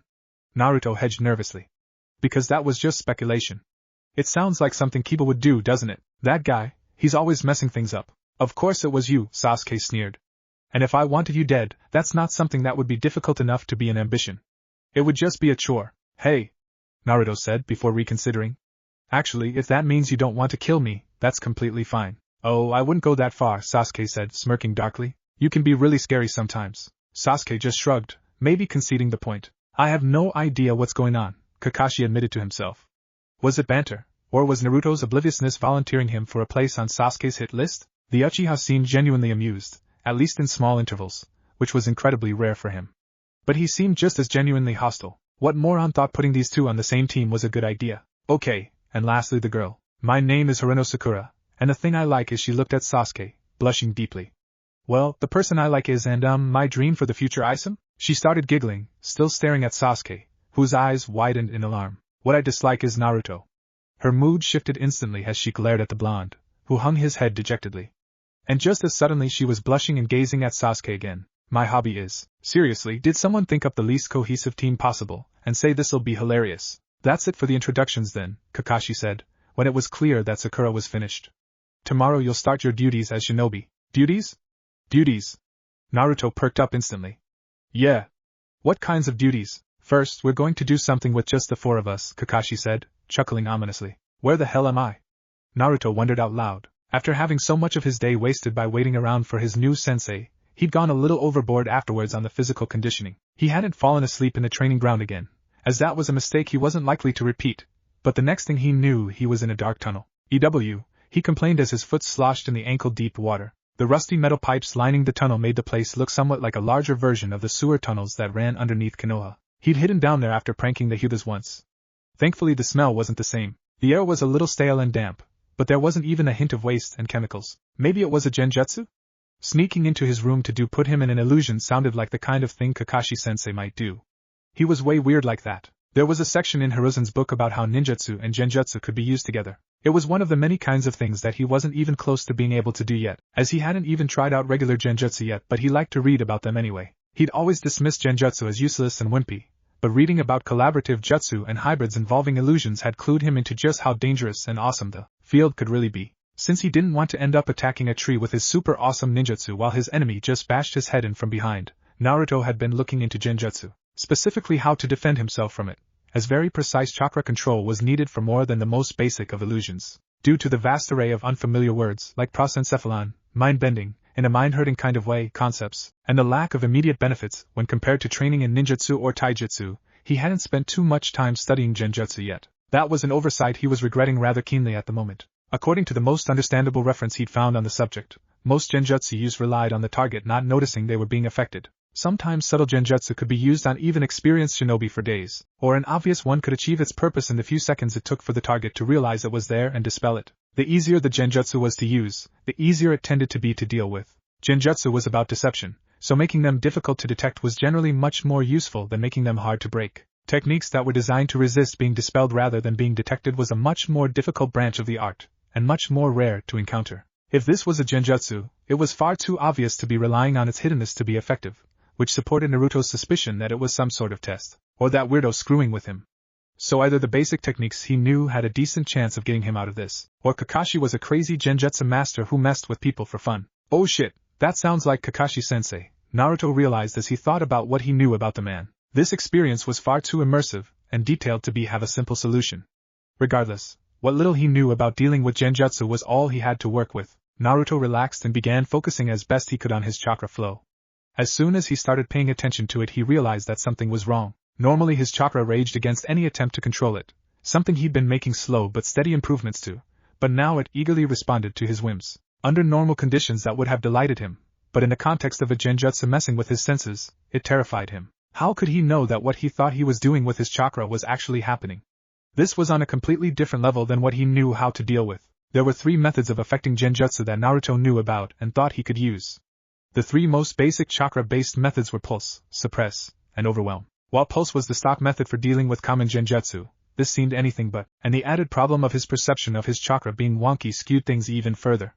Suppress felt like his best bet. When he'd first tried to slow down the chakra flow in his body after reading about it, nothing really happened. Now though, he could feel it calming, and it was actually very relaxing. And it even seemed to be working. The light had faded away and he couldn't feel the water at his feet anymore. There was a definite limit though, and after holding it for half a minute without any sign of the illusion breaking, he gave it up as a lost cause. As soon as he let go, the dim light returned and water at his feet rose again. Well shit. Naruto frowned. That had sort of seemed like it was doing something, but not enough apparently. So maybe going the other direction would work. He'd had more luck with Overwhelm in his training anyways. Generally speaking, anywhere Overwhelm worked, Suppress worked better, more efficiently, and far more subtly. But he didn't have any better ideas. As expected, ramping up his chakra flow was easy for him. Like with Suppress, it worked far better than ever before. He pushed it far further than he ever had, until it felt like there was molten euphoria in his veins, making him lightheaded. The tunnel had gotten almost painfully bright, the ground beneath him was vibrating, and the water at his feet was flowing. Naruto suddenly became aware of an ominous rushing sound, and the water having risen to his knees did not bode well. Oh, not good, Naruto said weakly as he caught sight of the incoming wall of water. Phew, the water smashed into him before he could do anything, first impacting him straight on, and then bouncing him off the ground. Not that there was anything he could have done with more time. Dazed, he couldn't do anything but try and hold his breath as the water dragged him along. He couldn't even tell which way was which with the speed he was going. Just when he thought he wouldn't last any longer, he was suddenly falling through the air. He had the presence of mind to take a deep breath and angle himself into a dive. It wasn't perfect, but he managed to avoid belly flopping on the surface of the water 100 feet below. He swam up to the surface, gasping and coughing as he broke it. Every inch of his body ached, so he just lay on his back, floating and recovering for a few minutes. I'm going to get you for this, Kakashi, he threatened when his breath came back to him. I'm going to drown you in orange paint, you weirdo. A swipe. Applying chakra to his palms, he hoisted himself onto the surface of the water, shaking some of the cold water off when he was fully standing. There was no obvious light source, but the area around him was dimly lit. There was darkness in every direction, and he couldn't see anything except a row of thick iron poles 30 feet away from him, spaced evenly about 15 feet apart, and stretching up into the dark. And hanging between 2 of them was a paper with a familiar-looking inscription on it. A seal? Naruto wondered. What exactly was going on here? Yes. Naruto felt chills go down his spine at the deep, heavy voice that reverberated through him. The sound seeped into the air like it was a physical phenomenon. Slowly, and fearfully, he looked up. On the other side of the bars 2 large, glowing red eyes stared down at him. The slit pupils were probably as tall as he was. This, Naruto began weakly, swallowing as he tried to get the words out. This isn't a genjutsu, is it? No. Naruto shivered at the sound. He had no idea how he stood there, waiting. It could have been seconds, or minutes, but the silence and those glowing eyes watching him became intolerable. So high. His voice was a little higher pitched than he would have liked, but at least it wasn't the terrified screaming of a 6-year-old girl that he could feel trying to work its way out of him. He couldn't see anything but the eyes and a general silhouette, but there was no doubt that the Kyubi no Yoko was on the other side of those bars. 5 seconds passed. You're smaller than I would have expected. Naruto may have been scared out of his mind, but he wasn't about to let that get in the way of his pride. I'm average for my age. You're just too big, so don't go picking fun at me, you furball, Naruto shouted, his nervousness fading with each word he successfully managed not to choke on. Not that I'm saying you're fat or anything. Just big? I'm sure you're the perfect size for a giant 9-tailed fox. There wasn't any reason not to be a bit polite, after all. What is your name, child? Uzumaki Naruto. At least it didn't seem offended. Do you have a name? Or something you'd like me to call you, Uzumaki? Not unexpected. You did something. What? Naruto asked, nonplussed by the abrupt accusation. I don't know. You did something. I don't feel anything from the outside in this cage. Not even the passing of time, the Kyuubi said, its voice rising in timbre and tempo. But this I felt. Uzumaki Naruto, what did you do? The last 4 words boomed out with such force that Naruto almost fell over. An almost tangible pressure bore down on him, emanating from those glowing eyes. It was hard to breathe. Could you be more specific? Naruto suggested hopefully. Having the Kyuubi angry at him wasn't something he really wanted, even with the, hopefully, impregnable seal between. I promise I won't do it again. You misunderstand, Uzumaki. Find out what you did. I will bring you back here when you do it again. It will be easier next time. You think I'm going to do something just because a demon tells me to? Naruto retorted, not because I have commanded it. Whatever you have done cannot be undone. Making you aware of this has only sped up the process, Uzumaki. Even if you do not replicate it, whatever you have done will manifest itself. And you will turn to me for help, because only I will be able to. Naruto frowned. Well, what did I do to myself that's so important? And why are you making such a big deal out my being an Uzumaki? You said it was not unexpected. What does that even mean? I don't know what you've done, the Kyuubi admitted, but it was something of a nature I haven't felt for a very long time. And of course you'd be an Uzumaki, even if that hair of yours is a bit misleading. Your chakra definitely fits. My hair? Naruto asked, baffled. My chakra? What? You don't know? Naruto shook his head numbly. The Kyuubi knew something about his family. The Kyuubi. What was going on? You don't know. How can you not? The Kyuubi trailed off, before bursting out into booming laughter. The sound startled Naruto so badly he lost his concentration and fell back into the water. He came up sputtering. Hey, shut up! Naruto yelled as he got back on top of the water. Tell me what you mean. Stop laughing. There was no way that he could be heard over the laughter. Your clan is, the Kyuubi forced out through its sniggering, which was disturbing. Your clan, the Uzumaki are, or were, the glowing golden chain shot through the air, passing through the bars to snake around the demon, who tried to scramble back. No. The chains whipped around its jaws, snapping them shut with a sound like a thunderclap. Naruto got his first actual look at the Kyuubi, illuminated by the light of the chains for a brief moment before it was dragged underwater, struggling violently. Naruto would never forget the look on its face, the eyes that had so terrified him wide and bulging in fear. The Kyuubi was scared shitless. The water in the cage frothed and whipped around, a tail or limb occasionally surfacing, but it was as if there was an invisible barrier between the bars of the cage stopping any of the waves from coming through. Glowing inscriptions had appeared on the bars, and the ink on the paper seal was writhing. Naruto turned around as he tracked the many chains to the source on his side of the cage, standing there with an expression of intense concentration and strain on her face. Gripping 2 of the chains and with many more coming out of the wide sleeves of her pure white kimono, was the most beautiful woman Naruto had ever seen. For a moment, he could do nothing but stare, arrested by her presence. She had long, flowing dark red hair down to her ankles. Her pale skin was flawless, marked only by a small diamond-shaped mark on her forehead. Green-blue eyes pierced into his own as they met. You must leave! She bit out tersely. Even her voice was exquisite, lilting and melodic.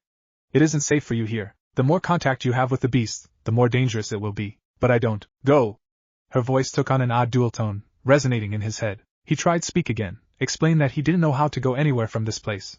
But everything was fuzzing out like he was falling asleep. As soon as Naruto faded away, the strain disappeared from the woman's face. She walked leisurely to the cage, passing through the bars without hesitation. Rather than soaking her, the water being flung around bent around her form as though in avoidance. She stopped in the middle of the chaos, casually pulling on one of the chains. The Kyuubi's head was drawn out of the water not 5 feet from her, bring them eye to eye, or eye to woman given the difference in sizes. The Kyuubi stilled with a final muffled growl, acknowledging the futility of its struggle. Why did you bring him here? The woman asked coldly. Her face might as well have been carved from ice for all the emotion it showed. The Kyuubi ignored her question in favor of its own as the chains around its jaws loosened. How can you be here? You're not a part of the seal. I would have known. You can't be here. You can't be out there.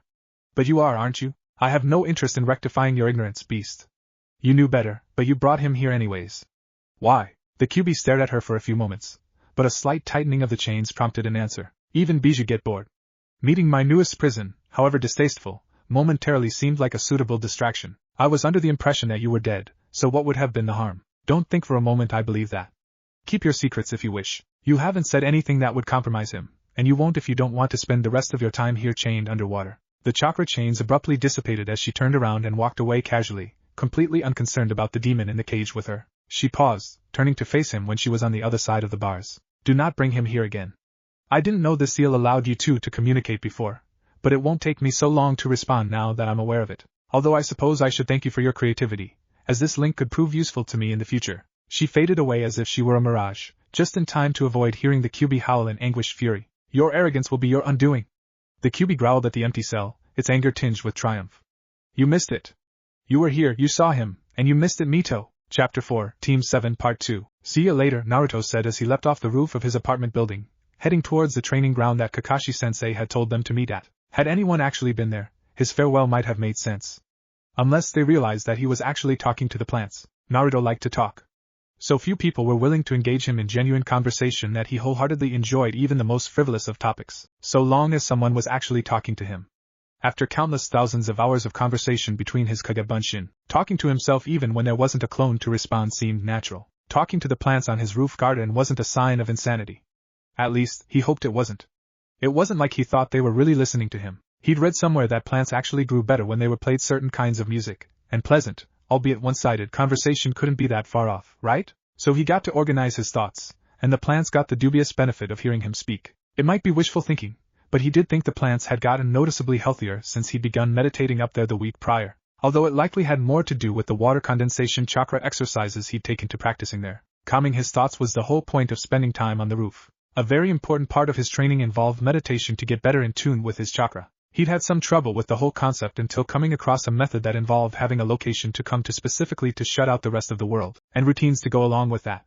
Sometimes Naruto needed to have conversations with himself that weren't literally with himself in order to stay sane, so the roof garden was a clone-free zone. He'd been up on the roof trying to regain his center since he jolted out of his sleep at 3 in the morning. Plants may be great listeners, but their silence wasn't helping him come to terms with whatever had happened the night before. The Kyuubi.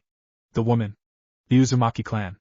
None of it made any sense. 3 hours of trying to work through it, and the only progress was thinking of something that may have been what the fox was talking about. There was only one thing that he could think of that the Kyuubi possibly could have felt. That first night after discovering the fundamentals of ninjutsu book, he performed a reckless experiment with Kawarimi just for the heck of it. The backlash of trying to play tug-of-war with the space-time continuum had knocked him out and taken down every single active clone. That would mean that it took a week for the Kyuubi to bring him to the seal, which did kind of make sense. The demon had mentioned that it would be easier next time, so maybe whatever it had done to bring him there had been difficult enough to take a week. Even assuming that he was correct about that, Naruto was still left with a problem. There was no way in hell he was pulling a stunt like that again. He'd spent some time looking into the nitty-gritties of the Kawarimi, and what little he'd managed to learn about space-time techniques told him that he was lucky he hadn't blown himself up. Or turned himself into applesauce. Space-time manipulation could be weird that way. If that was what the Kyuubi wanted him to do, there was no way that Naruto could see it being a good thing. The fox probably thought it could use the stress on his chakra system to try and escape or something. But as much as he didn't want to help the fox out, it had been about to tell him something about his clan. Naruto needed to know what the Kyuubi had merely said. He'd never thought too much about his clan name. All his life he'd been an orphan without a heritage, and there hadn't even been a hint that his clan had been important. Early on in his life he'd picked up the impression that no one even knew who his family was, and that Uzumaki was just a meaningless name given to him for bureaucratic reasons. That was standard procedure for children of unknown parentage who weren't adopted. But if the Kyuubi was to be believed, his name meant something. Something incredibly important, if even a freaking demon knew about it and could recognize it in his chakra. If only that woman could have waited even 5 more seconds. Aside from whatever the hell the Kyuubi knew about his clan that amused the demon to the point of actual laughter, where the hell had that woman come from? What was she even doing in the seal? Naruto wanted to feel grateful, he really did. If she really had stopped the Kyuubi from doing something dangerous, she deserved a hell of a lot more than his gratitude.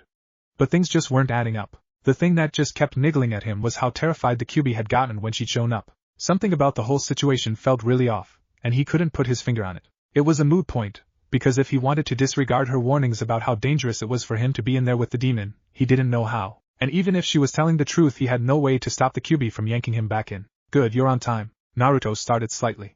He hadn't even realized that Sasuke and Sakura were already at the training field. Morning, Sakura-chan. Sasuke. He included Sasuke grudgingly. Surprisingly, he even got a HN in return rather than just being ignored. He couldn't help but stare at Sakura, but not for the usual reasons. What? She asked defensively. There was something unnerving about the way he was looking at her. It was more considering than adoring. Nothing, Naruto said, averting his gaze. He didn't want to admit that he'd been trying to imagine her with red hair. He loved Sakura for who she was, not what she looked like. He'd be able to remember exactly what about her was so attractive when he wasn't so distracted. Why couldn't he get his mind off that damn woman? He couldn't help but bounce from intense suspicion to mooning adoration of her beauty, and then back again every 5 minutes. Hey, either of you have any weird dreams last night? Weird dreams? Sakura asked, taken aback by the question. Not really. No, Sasuke answered, with a whole syllable more than Naruto expected from him. Naruto murmured as he fell back into thought. He didn't still think it had been a genjutsu. but he wasn't going to write off that idea completely. If nothing else, he was going to redouble his genjutsu studies. He never wanted to feel that trapped in his head again. "You're late." Naruto and Sakura accused Kakashi in unison when he showed up in a swirl of leaves. Again, Naruto added, peeved at what was looking to be a pattern. "A black cat crossed my path, and I had to circle the village 3 times to shake off the bad luck," Kakashi replied, fooling no one. "That's almost as lame as what Naruto said yesterday."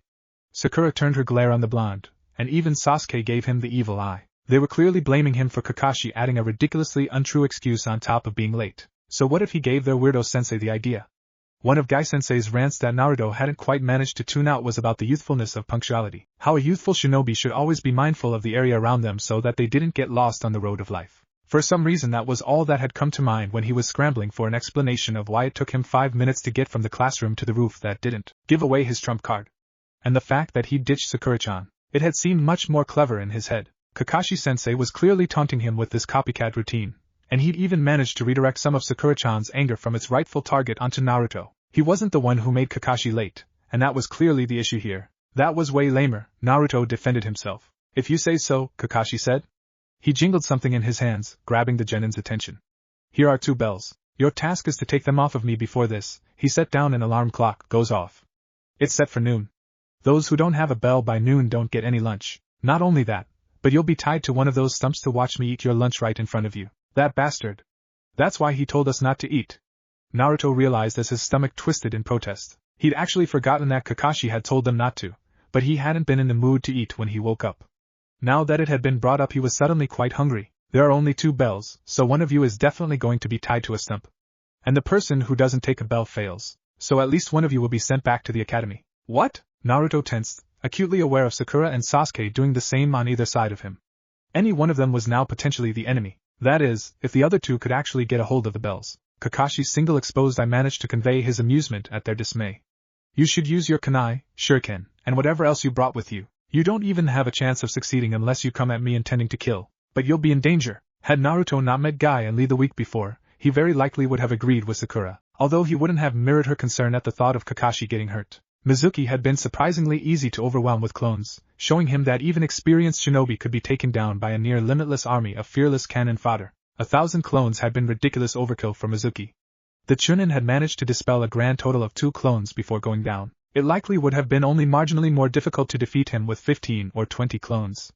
The experience had left him with a rather overinflated ego. It seemed as though if one Naruto could give an opponent even the slightest bit of trouble, all he had to do was send more and more clones at them until they were overwhelmed or exhausted, whichever came first. The truth of the matter was more complicated. Yes, a swarm of disposable Narutos was something that a lot of shinobi just weren't equipped to deal with.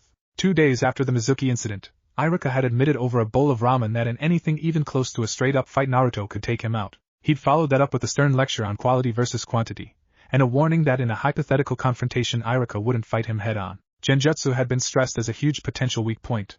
That had been followed up by another lecture about how the vast majority of missions the village undertook didn't end up in shinobi slugfests, and how important skills not directly related to combat were. It was good information, but boring to listen to. The fact that Iruka had been paying for his ramen helped him through it though. Naruto liked and respected Iruka-sensei, but he thought his former teacher just couldn't fully appreciate the beauty of the throw 1,000 Narutos at the enemy plan. And then Lee had shown him the hard line between quality and quantity. Trying to overwhelm the enthusiastic genin with clones was about as effective as trying to cut down a tree with a plastic spoon. What it all boiled down to was that Naruto didn't think that they'd even be able to scratch Kakashi, because they wouldn't even be able to scratch Lee if he was the one with the bells. Even if he wasn't allowed to fight back or hide. Something about the way the gray-haired jounin held himself reminded Naruto of Gai-sensei, so he doubted Kakashi was a pushover. "Oh, I'll be fine," Kakashi assured Sakura. "So are you 3 going to actually do anything?" The clock's ticking. The 3 of them leapt away from Kakashi and each other, all choosing to hide while they figured out what was going on. Kakashi didn't move a muscle. Apparently he wasn't going to pursue them or hide, which possibly made things easier. The instant Naruto was sufficiently hidden he started creating clones. He didn't need to say anything to direct them, as they knew everything he needed from him. An interesting thing about Kage Bunshin was that they usually didn't require explicit coordination of their roles. If he wanted half of a batch to work on chakra control and the other half to do katas, the individual clones came into being knowing which half they belonged to. He couldn't figure out how it worked, but it was really useful. Especially when having to talk to give out directions might give away his position. 3 clones went off to hide and think about the situation. Several dozen spread out for reconnaissance, and in preparation for other tasks. He had a pretty good idea where Sakura-chan had hidden herself, but Sasuke had managed to slip off somewhere. Knowing where they were seemed like would be a good idea. Another few clones were sent off to the library.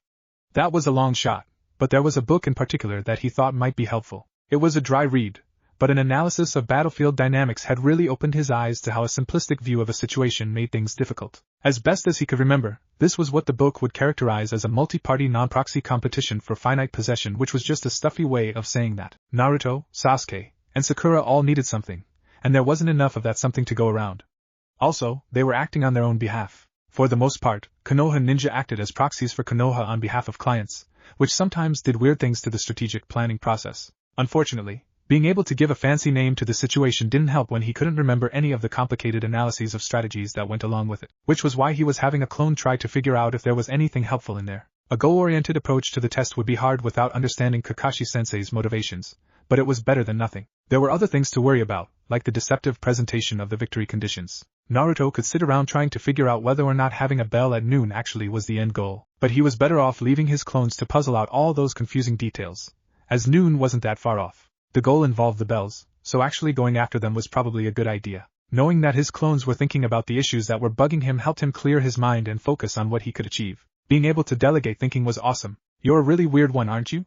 Kakashi said as Naruto simply walked back into clearing less than a minute after jumping away to hide. It's no fun playing hide and seek if no one is doing any seeking, Naruto replied, biting back the urge to point out that Kakashi was the weird one. That wasn't in line with his current tactics. And besides, were you going to give me a bell if I hid until noon? No, actually, that's what I thought. So, may I please have a bell? Kakashi stared at him. You're asking? Naruto smiled innocently. If the first thing everyone did when they wanted something was try and take it by force, the world would be a horrible place, wouldn't it? There isn't any harm in being polite. This strategy wouldn't have even occurred to him before reading Tactical Misconceptions, Goal-Oriented Strategic Thinking, which was an awesome book by the same author as an analysis of battlefield dynamics, and the reason why he'd suffered through reading the much more difficult Dynamics book. Shimura Danzo knew what he was talking about, so even if he didn't grasp everything about battlefield dynamics, he was sure there was something to it. Although he didn't expect it to work, asking politely was technically a valid strategy. There wasn't any known reason why Kakashi would benefit from holding on to the bells, so he shouldn't have any reason to defend them, other than the fact that it was a test, of course. But maybe it was test about out-of-the-box thinking, and asking would work? Good point, Kakashi conceded, visibly amused. No one's ever tried that before. But no, that's not good enough, Naruto shrugged. Worth a try. I'll give you 1,000 ryo for it. Look kid, let me save you some time. You're going to have to take it from me. The next part of his plan was something he wasn't really sure about, but even if it went bad he was sure he could recover. Naruto steeled himself, and casually strolled up to Kakashi as non-threateningly as possible. He reached out for the bell as he neared the jounin, who stepped back. Kakashi was looking at him, unnerved. When I said to take it from me, that wasn't what I meant. What, you want me to attack you? You better not be some weirdo masochist, because that's not something I want anything to do with. Kakashi sighed in annoyance. Do you want to go back to the academy? Not really. Then stop messing around and actually try already. Are you sure? Naruto asked dubiously. Yes. Kakashi growled out in irritation. Seriously, just exploding kunai of doom. Naruto yelled out comically, making a throwing motion in Kakashi's direction, who dodged out of the way. Unnecessarily, as it turned out. A kunai with a paper tag trailing off the end of its handle had flown out of his sleeve, but somehow it got caught on the cuff of his jacket. Eh? Naruto said, staring dumbly at the kunai and hissing tag hanging from his jacket. Wa! He screamed as he waved his arm around in a panicky fashion. Kakashi was at his side in an instant, grabbing for the tag. Gotcha! Naruto thought victoriously, twisting his body to hide his intent to go for the bells. The bells chimed as his fingers brushed against them, and then Naruto's side exploded in pain, and he was sent spinning uncontrollably through the air. Oddly enough, he'd had a lot of practice being in this kind of situation thanks to sparring with Lee, so it was relatively easy to deal with. He landed in a crouch on the side of a tree after a flight of about 30 feet, but allowed himself to fall to the ground rather than stick to it. He took slow, deep breaths as the pain in his side faded. Interesting trick, Kakashi commented, looking at the kunai embedded in a tree off to the side where he'd thrown it. The exploding tag had gone off, catching fire rather unimpressively. You're a seriously tricky little punk. That hurt, Naruto complained. Well, you shouldn't have startled me. Yeah, well, exploding kunai of super doom. Naruto launched another kunai in Kakashi's direction, this one falling about 10 feet short and sticking into the ground. It had a bundle of tags hanging off the end. Still pushing the counterintuitive angle, Naruto charged at Kakashi, which meant he was headed straight for the tags. 6-5. Kakashi jumped back a bit, although not enough to be safe if there were real exploding tags. For your sake, those better. 2-1. Naruto finished counting mentally, shutting his eyes tightly. There was a flash of light so powerful it burned even through his eyelids, and a sharp screeching sound. A split second later he felt the familiar tug of a Kage Bunshin using a Kawarimi on him. He'd conditioned himself to respond to it so well it was instinctive for him to assist the swap rather than resist it, to the point where it was a good deal easier for him to swap with himself than an inanimate object. A disorienting moment later, and he was crouched somewhere away from the battlefield, a lookout clone's hand on his shoulder letting him know that he was safe. Dynamic entry of doom! He heard himself shout, a fair distance away by the sound of it. He was still seeing spots from his flash tag, so he couldn't look and see. He winced at the clone's battle cry. For one, shouting dynamic entry was not part of the plan. And the doom sounded really cool in the moment, but not so much from an outside perspective. He'd have to think on that later. The clone that had switched with him was not blinded like himself or Kakashi, so Plan C had been to take advantage of the Jounin's momentary blindness to make an attempt on the bells. Plan A had been asking for them, and Plan B had been tricking Kakashi into trying to save him from a really crappy explosive tag and grabbing them. He'd never expected asking for them would actually work, but he'd had moderate hopes for Plans B and C. Judging from the sounds of hand-to-hand combat, the slightly less crappy explosive tags, which he was calling flash tags, hadn't affected Kakashi nearly as much as they had Naruto. It was inevitable that upon learning that the sealing arts had been responsible for defeating the Kyuubi that Naruto would want to learn them. If the Yondaime had a super badass ninjutsu capable of taking down the demon, wouldn't he have used it? So Fuinjutsu was potentially even more awesome than ninjutsu, and with that, he'd hit a brick wall of sorts. There was a reason that every ninja and their grandmother weren't spamming awesome seals. After all, even an idiot, if they were a meticulous idiot, could copy down a seal and power it, right? Turns out, not so. Fuinjutsu was really hard. Fuinjutsu was really ridiculously hard. Most seals were extremely sensitive to just about everything. And by most, that was something along the lines of 98% of seals. They could be sensitive to a wide range of things, at both the time they were created and the time they were utilized, if those were different. The chakra and or the mood of the sealer, the chakra of the user, the time of day, the season, the lunar cycle, the ambient chakra, the weather, the air pressure, all sorts of things might have to be taken into account. The way one person wrote a seal might be completely useless for another, or even the same person 10 minutes later, which was why Fuinjutsu was an esoteric art, and not another basic ninja skill.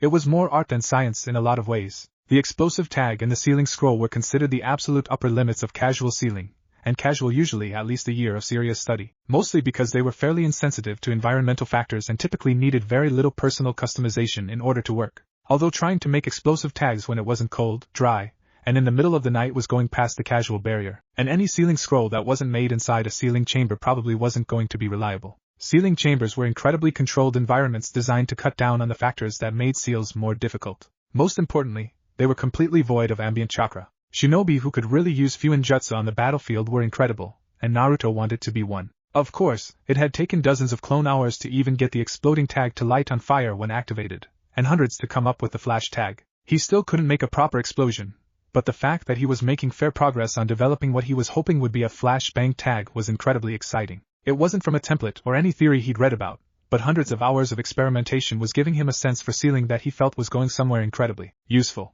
Okay, his flash bang was more of a flash screech at the moment, but that was pretty cool too. Definitely way more useful than tags that just caught fire like overcomplicated matches. And he was looking forward to being able to produce his own explosive tags as well. On top of how awesome they were, if he could find someone who trusted his work they'd turn out to be a cash cow as well. The good tags were not cheap. Naruto, run away! You're going to get killed! Sakura warned his clone. He was still seeing spots, but the ringing in his ears had subsided quickly. Naruto heard Kakashi say something in an ominous tone. The Jounin had been talking to his clone while they were fighting, but it was just some pointless stuff about teaching him a lesson in taijutsu. He would take his weird caterpillar-human hybrid sensei over this weird lazy masochist pervert any day of the week. Kanahegakur Haiden Taijutsu Oji, Senin Garoshi. The Jounin intoned seriously. 1,000 years of death? That sounded bad. Naruto winced as the clone fighting Kakashi gave a horrified, pain-filled scream. Judging by the way the sound traveled, the clone was actually flying through the air. The scream was cut off by the sound of splashing water, and then the memories hit him. Oh, you fucking bastard! Naruto hissed under his breath. That's a good look for you. Antagonizing Sasuke wasn't going to help with getting his cooperation, but Naruto couldn't resist it at the sight of the Uchiha buried up to his neck in the ground. Oh, what he wouldn't give for a camera. Sasuke ceased his ineffectual wriggling, flushing with indignation. Like you're one to talk, he retorted. At least he didn't stick his fingers up my ass. Naruto winced at the reminder. Yeah, on account of the fact that he'd have to get around the 10-foot pole already shoved up there, I'm sure. He kneeled down next to the Sasuke and reached for him. Sasuke snapped his head forward, trying to bite Naruto's hand. Hey, what the hell, man? I'm trying to help you out of there. Like I'm going to believe that. If you bite me, I'm going to roll up a newspaper and spend the rest of this test smacking you in the face with it, Naruto threatened. Well, he would leave a clone here to do that. Sasuke turned his head to the side and went humph, which Naruto took as agreement. He reached down carefully, placing his palm on the ground about a foot away from the other boy's head. Sasuke eyed him warily, but didn't attack. Naruto let his chakra seep into the ground, keeping an eye on Sasuke's reaction. The boy didn't react, which meant that he either didn't sense it or was masking any reaction. It seemed more likely that he just hadn't noticed it. As jumpy and distrustful he was at the moment, Naruto would have expected another attempt at a bite. It took about 10 seconds to properly saturate the earth around Sasuke. The lingering traces of Kakashi's chakra had resisted his efforts in a manner that had to be intentional. The Jounin had not wanted Sasuke getting out of there under his own power. What the? Sasuke mumbled as Naruto's arms sank into the ground to grab his shirt. Grab my arm, Naruto instructed. Sasuke did so, with both hands. It was probably only about 4 or 5 times harder than moving through water at this point. Naruto hadn't put as much effort into this particular kind of elemental binding as he had water or wind, but secondary resonation with earth was far easier than other material elements, and reducing viscosity was the easiest thing to do with it. From there it was a simple matter to lift Sasuke out of the earth. What was that? Sasuke asked. His tone was questioning rather than demanding, so Naruto took it as the closest thing to a thank you as he was going to get. His first instinct was to deflect the question with a flippant remark, but it wasn't like he was giving away the secret workings of his personal jutsu by answering. It was a fairly basic application of chakra, and now was a good time to extend an olive branch. Secondary resonation of chakra to affect the earth, Naruto explained. He continued at Sasuke's blank look. It's probably one of the bases for whatever Kakashi-sensei used to put you there in the first place, except like 100 times weaker. Judging by how quickly and discreetly he was tunneling, his technique probably localizes the effective area somehow, which means there would have to be some kind of second or third level property alteration to actually move. He trailed off as he noticed Sasuke staring at him, bug-eyed. What? You actually sound like you know what you're talking about. That is so weird. Sasuke muttered the last part, not quite under his breath. Whatever, I don't have time for this right now. Since you're not as useless as you used to be, you can help.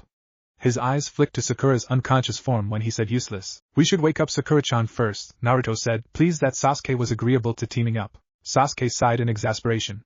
2 bells, 3 of us. I'm not giving up my chance to become a genin for her sake. Are you? Yes. Well, no. Naruto corrected himself at Sasuke's incredulous look. This test isn't about getting the bells. Don't you think this whole setup is crazy weird? A bit, Sasuke admitted reluctantly. But that doesn't matter once I have a bell. You're not getting a bell unless he hands it over. None of us are. Let me wake Sakura so I don't have to explain myself twice. Whatever, Sasuke grumbled, clearly not happy with the idea. But he was sticking around, so that was something. Sakura-chan, Naruto said, gently shaking her. Sakura, Kaya! Sakura took a wild swing at Naruto, who easily dodged out of the way. Save me, Sasuke-kun! Oh no! Sasuke-kun! She looked ready to collapse in tears as she remembered seeing Sasuke dead, and then she caught sight of him leaning against a tree, very much alive. She's awake. Now tell me what you think the test is about, Sasuke demanded. You're alive! Sakura exclaimed happily, rushing at him. We don't have time for this, he snapped at her, stopping her in her tracks as she took note of anger in his voice. Get on with it already, Naruto. Sakura looked back and forth between the boys in confusion. Naruto realized that he didn't have much time before Sasuke lost what little patience he had with the situation. Right. So the test isn't about the bells. It should be clear by now that none of us has the slightest chance of taking the bells off him unless he lets us. Also, the victory conditions don't make any sense. How so? Okay, let's say that you 2 each gets a bell. What happens then? You go back to the academy. We become genin. Remember that he said since there were 2 bells at least one of us gets tied up at lunch? If the test is over and I'm going back to the academy, what's the point of humiliating me on top of that? To be mean? Sakura volunteered after some thought. Could be, Naruto admitted. But I think it's a trick, meant to goad us into forgetting what he said yesterday. Taking the test at face value, the optimal strategy would be for 2 of us to team up and subdue the other one, or trick them into helping us get the bells and then betray them. Otherwise the odd man out would interfere with those that teamed up. With a 66% failure rate, that would mean half the teams that took this test managed to pull that off. But let's say this really is a test of skill, and that if I'm good enough or have a good enough strategy, Kakashi will let me win a bell off of him. If the test doesn't end for me when I get the bell, that means I have to protect the bell until noon. Who are you going to try and get a bell from? Me or him? You, obviously, Sasuke said, nodding along. Right, so for the rest of the test, whichever one of us is holding onto the bell at any given moment is a much better target than he is. We'd never go after the one that Kakashi still had, and whoever was holding the bell at the end of the test would be the one to pass. Also a 66% failure rate. But both of those approaches ignore the most important thing he said about the test. And what's that? Sasuke asked. Yesterday he said that graduating the academy showed we might have the skills to be shinobi, but this was about proving that we were worthy of being Konoha shinobi. All the optimal strategies involve us thinking about each other as enemies. How can we prove that we're worthy of being Konoha shinobi if we're betraying each other at every turn? Naruto's eyes steeled, his resolute tone relaying that he was absolutely serious. The test isn't about who's the most skilled. It's about sacrifice. Can we work together for the good of Konoha, even when it means putting aside our own goals? Sasuke was frowning at him.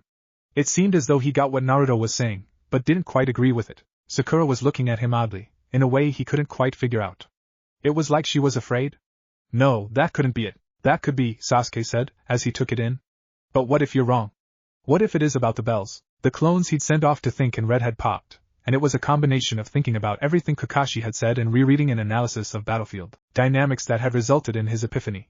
He'd been trying to find an optimum strategy for 3 separate parties fighting over something a fourth possessed, but none of the good strategies had made any sense. What he was supposed to do was to team up with Sasuke, and to trick Sakura into thinking she was teamed up with Sasuke before betraying her. It went against everything he believed in. He wouldn't even do that to Sasuke, let alone Sakura. He'd refused to believe that he'd have to be like Mizuki in order to prove himself worthy of being a Konoha shinobi. That's when he made the connection to a common theme in both an analysis of battlefield dynamics and tactical misconceptions. Every time the books talked about shinobi acting for their own personal interests, it was in the context of that shinobi being someone other than the reader. It always assumed that the reader was a Konoha shinobi, acting on behalf of Konoha, which was part of why he'd had such a hard time working out a strategy for personal gain from those principles. All the odd things that Kakashi was saying were all what Shimura referred to as collaboration disruptors. If you knew that there were multiple parties that could work against you, it was in your best interests to pit them against each other, make them think that the other getting ahead was them getting left behind. Also, it was important to recognize when that kind of tactic was being used on you. Naruto hadn't realized it at first because Kakashi had, at least initially, done a masterful job of masking it. From the very beginning they knew that they were competing for the bells with each other. Everything was geared for them to work against each other the instant it looked like one or two of them were about to get the bells. They went into the test as individuals, not a team, but Kakashi put in too many disruptors. The fact that there were 2 bells was more than enough to completely trip them up. Threats to tie them up, keeping the test going so that they could theoretically take the bells from each others, and implications that even though 2 of them could possibly pass, only one of them was statistically likely to, were all unnecessary. The overkill had to be intentional. They were meant to notice his heavy-handed approach to keeping them apart. Nothing else made sense. The idea of sacrifice was something he'd been struggling with ever since the night he'd learned that he was a Jinchuriki. He'd found out what the official term for what he was rather quickly when he got the idea that he might not be unique in his situation. The power of human sacrifice. That's what he was. A sacrifice. The Yondaime had sacrificed himself and Naruto for the good of Konoha. He couldn't even be angry at the deceased Hokage, because what was the alternative? If he hadn't sealed the Kyuubi into Naruto, they all would have died. He hadn't chosen to be a Jinchuriki, but all things considered it didn't really bother him that much. What did bother him was the idea of becoming the Hokage. He still wanted to, so much that it almost hurt. If anything, he had even more respect for the position now that he was beginning to understand what a burden it must be. The Hokage sacrificed everything for Konoha.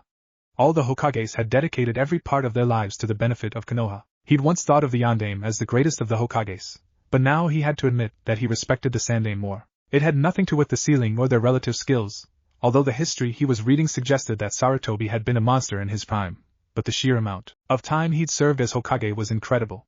To bear the weight of Konoha for so long, taking up the mantle again after the death of his successor, it was humbling and terrifying. Naruto wanted to love the village so much that he'd give everything to it the way the Sandaime had, but it just wasn't there yet. He wasn't even sure he was capable of it, not after learning why it had held him at arm's length his whole life. And even if he could overcome his doubts on that count, that would mean putting his clan second. The revelation that he might have a meaningful history to uncover was also something to consider. Could he really prioritize Konoha over his clan? He wanted to be the Hokage, but what that would mean scared him, and he knew that he would have to come to terms with his conflicting feelings for the village before he could figure out whether or not that was something he could really commit to. Just because he wasn't ready to prioritize Konoha before everything else in his life didn't mean it wasn't important to him. He didn't know how much of himself belonged to Konoha, but he knew it was a good deal more than nothing. If I'm wrong, it's on me, Naruto told Sasuke and Sakura. You two get the bells.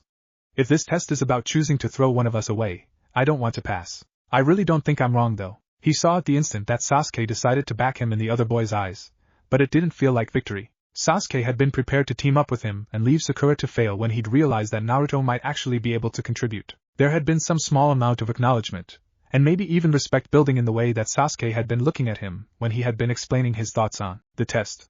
The moment he decided Naruto was being honest clinched his cooperation, but also swept away the respect as if it never been there. There was a glint in the boy's look that clearly said you're an idiot. It hurt to have that acknowledgement, from Sasuke of all people, and to throw it away.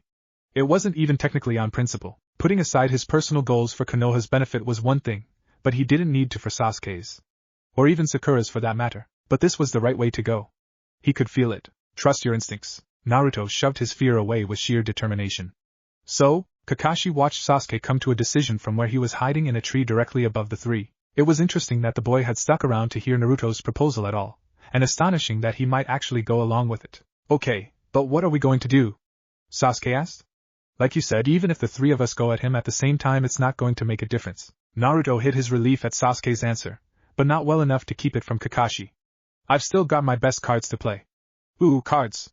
Now that's an idea. Anyways, here's the plan. The Jounin slipped away, leaving a shadow clone to eavesdrop. It wouldn't dispel until after they tried whatever they were going to do, so Kakashi could get both the perspective of seeing what they did without bias and also see how well they came up with and executed a plan. Not that it mattered for the purposes of the test. The test was really a lesson.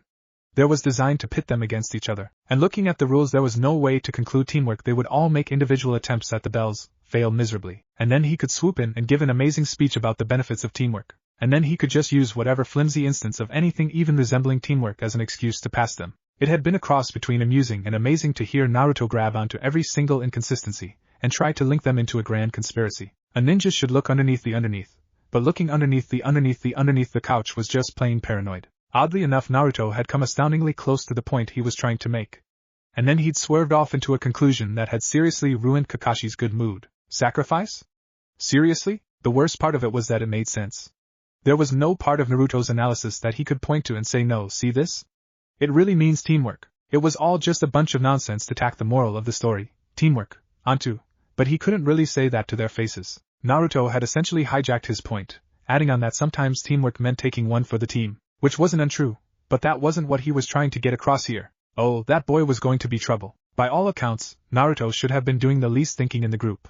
Instead, he thought every detail to death, and came up with surprisingly good plans. If this had really been a test of their ability to accomplish a goal, retrieving the bells, Naruto would be scoring the best by far. He hadn't wasted any time trying to take on Kakashi directly, correctly assuming that the Jounin was far out of his league. Playing up his idiotic class clown image, he was able to leverage the very reasonable assumption that his sensei wasn't about to let him blow himself up. Kakashi had panicked.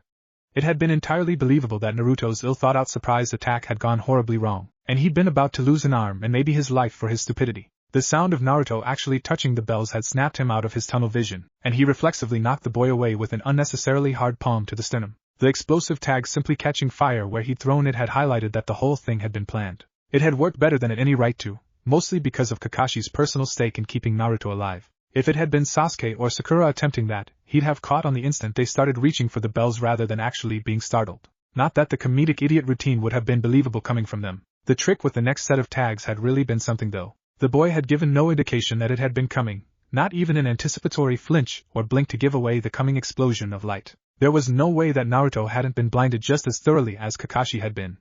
In fact, he'd been closer to the tags, so it had to have been worse for him. But he'd carried on as if it hadn't happened, attacking with surprisingly proficient iron fist. Even blinded and surprised, Kakashi had no trouble fending off the kid's assault. It had been a brilliant move, designed to close the gap in their skills for a few short moments. It just hadn't been enough against someone trained to fight in pitch dark. It had been relatively simple to work out that Kage Bunshin had been involved with Naruto seemingly brushing off the effects of his own surprise tactic. Most likely he'd been engaging the real Naruto at first. He'd hit Naruto with considerable force when knocking him away, and he doubted that the boy had enough experience with clones to have one withstand a sudden hit like that without dispelling. The switch had been timed flawlessly, and the fact that the clone could attack without pause right after using Kawarimi was nothing short of impressive. Kakashi had been expecting Naruto's strategy to consist of making as many clones as he could and trying to dogpile him. 15 or 20 clones would have been enough to take down a chunin like Mizuki, who wasn't even much of a combatant, but the Jounin had been looking forward to showing the boy that he wasn't going to be able to coast through life by bulldozing over every enemy with a bunch of clones. Instead, he'd actually been acting like a real ninja and had done a passable job of hiding the fact that he even knew the advanced clone technique. In comparison, Sasuke and Sakura were rather disappointing. Sasuke had performed more or less as expected. Aside from his opening surprise assault with kunai and shuriken, he'd relied on his skills in a direct confrontation. His skill with the Uchiha's signature intercepting fist was greater than Naruto's iron fist, but pitting them against each would most likely end in the Uzumaki's victory, even if they were just restricted to hand-to-hand combat. The intercepting fist was built around the Sharingan's ability to predict movement, so using without the bloodline limit active was a dumber move than he'd expected from a supposed genius. His use of the Gokaku was so thoughtless that it was actually insulting.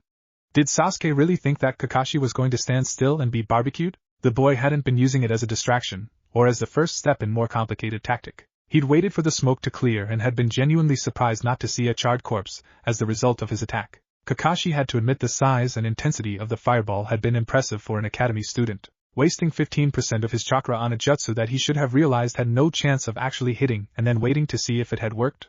Not so impressive. All in all, there wasn't anything to be impressed about there. Last and certainly least, Sakura had surprised him, and not in a good way. He thought there was a slight chance she'd pick up on the genjutsu, but his plan involved her trying to help the fake Sasuke before having the illusion slip away to show her how outclassed she was.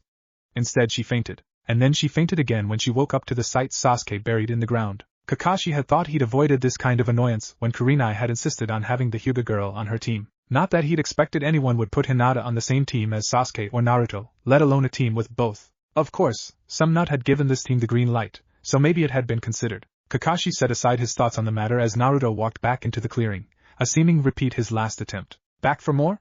Kakashi asked, putting his Aika away.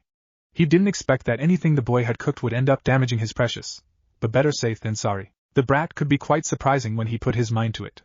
I've never met anyone who wanted a second helping of Senin Goroshi, but I won't judge. Naruto flushed with anger at the reminder. You're going to pay for that, he promised, his tone brimming with loathing. Kakashi was a bit startled by the boy's vehemence. He knew that he'd used the technique on a clone, and he very much doubted that Naruto had learned about the memory transfer capabilities of Kage Bunshin yet. Even if he had, why would a clone decide to send that experience back to its creator when it dispelled? Maybe it had really embarrassed Naruto, in which case Kakashi was regretting using it. The boy had a much poorer image of Kakashi than he'd intended, and picking on him too much was just going to make it worse. Naruto assumed an interesting position. His hands were in the position as though to form a tiger seal, but separated vertically by a few feet. His right hand was held at his sternum, with his left arm extended vertically above his head. Kirigakure no Jutsu? But he's not anywhere near the water. That particular stance was very esoteric, usually seen with a rare set of Kiri's signature jutsu. The only one he knew that required only one seal was the hiding in the mist technique. Then Naruto began bleeding a ridiculous amount of chakra, and the wind began to pick up around them, along with a curious rustling sound. Uzumaki Hijitsu, Kanahegakure no Jutsu, Naruto proclaimed proudly. The rustling revealed itself to be hundreds of leaves, floating and swirling around them. Hundreds became thousands, and in less than 10 seconds Kakashi couldn't see more than 3 feet in front of his face. Hiding in the leaves, how apt. Kakashi was impressed. When Naruto had mentioned inventing jutsu the day before, he assumed that the boy had discovered trivial alteration, and like hundreds of genin before him thought himself amazing because he could make his fireballs more explodey. Or something similarly inane, but this was not trivial. Kanahegakure no Jutsu had to have been designed specifically for Naruto, or someone with very similar reserves. The chakra cost was far too high for anyone else. The technique saturated the air around them with chakra to the point where Kakashi's chakra sense was completely smothered. The sound of thousands of leaves scraping against each, and the wind that carried them kept him from hearing anything else. His sense of smell was also useless due to the leaves and the wind. Kakashi was really regretting that his Sharingan hadn't been exposed, as he was itching to analyze the technique further. Kirigakure no Jutsu wasn't a cheap jutsu when it came to chakra, but it didn't have to be continuously powered. There was no way this technique was fire and forget like the mist version. Unless Naruto was pumping in 100 times more chakra than the technique needed to consume, there was no way Kakashi would be able to keep it up for long even if he did manage to copy it. Even if he was, saturating the air with chakra was one of the advantages of this version over the mist one. Naruto had managed to seal off every single sense that mattered. This wasn't like the tricks that Naruto had tried to pull with the tags, useful only when he had the element of surprise. It was genuinely setting off Kakashi's danger sense. The smart thing to do would be to get out the effective area of the technique, but that would defeat the purpose of the test. Not to mention that would mean conceding that Naruto actually posed a threat to him, no matter how minimal. No, he could deal with this. Kakashi moved away from his original position. He wasn't going to underestimate Naruto by thinking that the boy hadn't given his teammates some way to find him in the leaves, but there was no reason to make it easy for them. As soon as he began moving, the bells started chiming. The wind and the leaves were actually targeting them. Interesting, Kakashi thought to himself. It would be easy enough to hide the bells away, but that would just be mean of him. There was suddenly a strong sense that something was coming at him from his right, which he ignored in favor of blocking a grab for the bells from the other direction. Sasuke engaged him briefly before jumping back out of sight. He could sense the Uchiha until he got about 15 feet away, and then Naruto's fog-like presence hid the other boys. That must be Sakura's contribution, Kakashi thought as he dispelled the genjutsu that was now trying to make him believe that someone was about to attack him from behind. His danger sense was far more refined, so it didn't trick him for even a moment, but it had been a good attempt. The Jounin frowned as the genjutsu now screamed that he was about to be attacked from all sides. It hadn't been reapplied. He'd dispelled it, and it had simply still been there. That can't be right. He jumped away from a brace of shuriken, dispelling the genjutsu again. That's not Sakura, Kakashi realized as he once again sensed danger from the side but Sasuke's chakra closing in from behind. Someone was repeatedly layering the crude genjutsu on him over and over again, and Sakura certainly wouldn't have the know-how or the chakra for that. It had to be Naruto again, but even that didn't quite make sense. Yes, this genjutsu was something he'd be able to learn. It was relatively blunt, and responded to being overpowered by simply being unsubtle rather than failing. But layering genjutsu was a highly advanced skill, one that he was positive the blonde wasn't capable of, unless Uzumaki Hijitsu, Kanahigaku no Jutsu. It wasn't necessary to actually announce the technique, but Naruto thought it was much cooler this way. He even managed not to say something about doom, this time. Hiding in the leaves of doom didn't exactly make sense for the skill. Maybe if he made the leaves explode? That was something to think on. Kanahigaku no Jutsu was his first original jutsu, and while he had been hoping for a more impressive time to reveal it, this would have to do. It had come a long way from its roots as a secondary resonation chakra exercise. It had taken only 2 days to complete the exercise with the help of his Kagebunshin, but he'd seen no reason to stop there, and had continued trying to increase the number of leaves he could control independently. The difficulty of adding a single leaf increased to the point where it seemed impossible to control anymore, but he made a breakthrough in realizing that he didn't need to direct each leaf at all times. Large groups of leaves could be moved in the same manner, so that changed how he approached it. Realizing that he'd fundamentally changed the controlling mechanism of the technique, he'd experimented with different hand seals. He'd found that the projection traits of the tiger seal worked better than the concentration aspect of Ram, and going along that line of thought had used a variant of the tiger seal that was less concentrated. The farther apart his hands were, the better his chakra was emitted and spread over the area. He'd ended up holding half the seal straight up and the other at chest level. Dropping his right hand any further actually made it much harder to diffuse his chakra horizontally, so he'd settled on that variation. He managed to find it in his reference encyclopedia of hand seals when he looked it up to get a better idea of how it might work. One of the jutsu listed as using the obscure seal, Kirigakyu no Jutsu, had given him the idea of how to develop it further. Naruto had never tested this jutsu with other people before, and he was pleasantly surprised by how easy it was to sense where everyone was in the technique. Kanahigaku no Jutsu bled chakra all over the place. Some things resisted absorbing that chakra better than others. Kakashi, Sasuke, and Sakura's positions were obvious to him by how strongly their chakra pushed back against his own. He'd expected to be able to sense them on some level, but this was far better than he'd been hoping for. He felt Kakashi move. Thankfully, the Jounin wasn't trying to get out of the area. Directing his jutsu around where the bells should be rewarded Naruto with a chiming sound as they bounced around. Naruto felt one of his clones vie for primary control of the Kanahigaku no Jutsu, and ceded his own hold on it as he jumped away from his original position. He didn't want to be easy to find if Kakashi wanted to attack him to disrupt the jutsu. Collaborative jutsu was something he'd found to be particularly suited to his skill set. With Kagebunshin, he could bypass a lot of the really annoying difficulties. Synchronizing was trivial when you had the exact same understanding and chakra as your partner. That meant that his clones could tap into the technique and manipulate it or sense through it fairly easily. It was the same with layering genjutsu. And theoretically parallel genjutsu as well, which he hadn't managed to pull off yet. The list of illusions he could reliably use was very, very short. Imminent danger was the whole list at this point, essentially. Using several Kagebunshin, he could leverage his poor genjutsu to their full potential. Kakashi easily fought off Sasuke and dispelled the genjutsu. That was fine. He hadn't expected to actually deceive the Jounin with his illusion. It was just supposed to be an annoyance, especially with the 5 clones all piling on the same illusion. True layering involved being able to do this without clones, but there was no reason not to use them. If it took 3 seconds to apply the jutsu and 1 second for Kakashi to dispel each instance, as long as he had more than 3 clones going at it, he'd be able to force Kakashi to be continuously dispelling genjutsu. Well, that was the plan.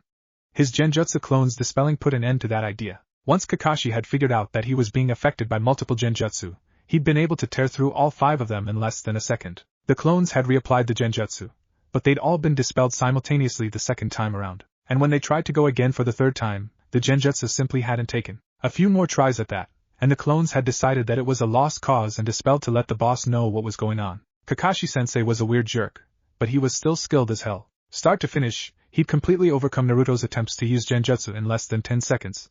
While fighting off Sasuke at the same time. It was pretty discouraging, actually. Having only one real genjutsu had probably made it much easier to deal with, but now wasn't the time to sulk about it. Naruto created a Kagebunshin to brood about the issue and put it out of his mind. What the hell?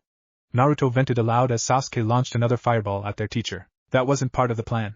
Especially as it drove the Jounin away from where they were trying to direct him. I guess it was too much to hope that he'd follow the game plan all the way through, Naruto thought to himself. He created a dozen clones with the intention of herding Kakashi towards Sakura-chan. He'd had a hard time working Sakura-chan into his plan.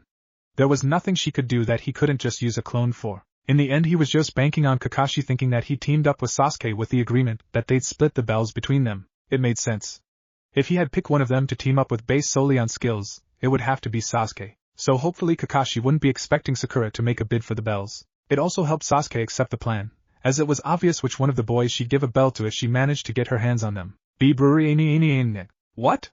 Naruto said dumbly. It's too soon. Lunchtime. Kakashi called out cheerfully, tossing Sasuke away from him. You can drop the jutsu now, Blondie. It's a trick, right? It has to be a trick? One of his Kage Bunshin helpfully vocalized his thoughts so he didn't have to give away his position. We should have another half hour at least. Well, I thought I'd be nice to finish up early for some food. You three didn't get to eat breakfast after all. No, just no. It can't be over. When he thought back on it, Naruto wouldn't remember making a decision to do anything. All he would remember was an empty feeling, and moving. It wasn't something that was combat ready, not by a long shot, but he'd experimenting with using chakra to increase how fast he could move, coordinating the reinforcement of his muscles, reinforcement the ground he was trying to push off of, and the expulsion of chakra he was boosting himself wasn't something he was even close to being able to pull off. In that moment it was effortless. He was 100 feet away from Kakashi, and in an instant he was right behind him. Time had slowed to a crawl. The leaves swirling around were barely moving at all in his perception, his fist pushing them aside as it made its way inexorably towards the back of Kakashi's head. Going for the bells didn't even occur to him. All that mattered was hitting the smug bastard. And he was going to do it. Kakashi wasn't there. It was as if he'd blinked and the silver-haired Jounin had slipped away in that split second, but he hadn't blinked. There'd been no indication of movement, no afterimage. And then Naruto was slammed face down into the ground. Fuck! Naruto struggled as best he could, which was pretty much not at all. Kakashi was crouched down next to him, their only point of contact the Jounin's hand gripping the back of his neck. The index and middle fingers were directly on his spine. The others were pinching his neck, apparently on nerves or something because it was downright painful and he couldn't move at all. His entire body was stiff as a board. As if that wasn't enough, the fingers on his spine were injecting chakra and it burned. The purpose of that became obvious as all his active jutsu dispelled. Every single clone popped, and his Konohagakure no jutsu lost cohesion, all the leaves floating to the ground. Now that was just rude, Kakashi chided. HNG. Naruto groaned. He tried to make Kage Bunshin without seals, but even that wasn't possible. You fucking idiot! Naruto berated himself. He'd lost his damn cool, and thrown his real body into jeopardy. He'd felt so condescendingly superior when Sasuke had been coughing fireballs uselessly at the Jounin. There was no way he'd be that stupid, but he had. His anger drained away, and all that was left was a profound sense of shame. He'd spent thousands of clone hours devising ways to never have his real body in actual danger. He wasn't under the illusion that his plans were infallible. Every tactic was supposed to be flexible to account for oversights. This wasn't an oversight. It wasn't poor planning. It was pure idiocy. The memories of the clones who'd been on watch to switch with his real body in the event of unexpected danger were telling. In some respects it was awe-inspiring, but overall it was a monumental failure. He'd surpassed himself, moving so fast that his clones hadn't even been able to track his movement. As far as they were concerned, he'd been slammed into the ground the same instant that the ground at his original position exploded from the force of his launch, and then they'd been forcibly dispelled before they could even think of helping him out. Well, you three weren't as terrible as you could have been, Kakashi said, releasing his vice-like grip on Naruto's neck and walking away from his prone body. A few more years in the academy, and you might even be ready to face the real world. However, I'm in a pretty good mood, and I feel like doing you all a favor. Naruto's focus snapped to the Jounin. He'd been stretching to try and loosen his muscles. His entire body ached, and he wasn't sure if it was his boost technique, Kakashi's nerve-pinchy hold, or the combination of the two. Most likely the combination. Sasuke's glare moved from Naruto to the Jounin as well. He'd been glaring at the blonde like it was his fault Kakashi had ended things early. Sakura had a look that suggested that she daren't hope for good news, but was hoping for it anyways. Kakashi removed a bell from where it was hanging, and tossed it to Naruto. The blonde caught it automatically, the chiming sound sending shivers down his spine. What? Blondie impressed me the most, and this way you two don't have to have your vision damaged by excessive orange. The Jounin was doing that peculiar eye-smiling thing. Everybody wins.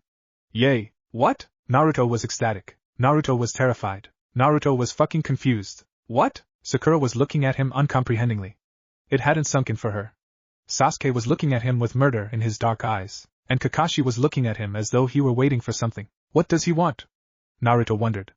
A thank you? Kakashi, admitting that Naruto had impressed him, caught the blonde off guard, especially with how hard the bastard had been on him from the start. He wanted bask in the praise, But the damn jounin had put him between a rock and a fire-breathing Uchiha. Who are you going to try and get a bell from? Me or him? And suddenly Naruto realized that Kakashi had been there. He'd been listening. If I'm wrong, it's on me. That's what this was about. That's what this had to be about. Trust your instincts. If I take this, I'm not worthy of being a Konoha shinobi, Naruto said, watching closely for any reaction from Kakashi, any hint of whether or not he was on the right track. There was nothing. The jounin just calmly met his gaze with his single exposed eye. There's no turning back. He knew what he had to do.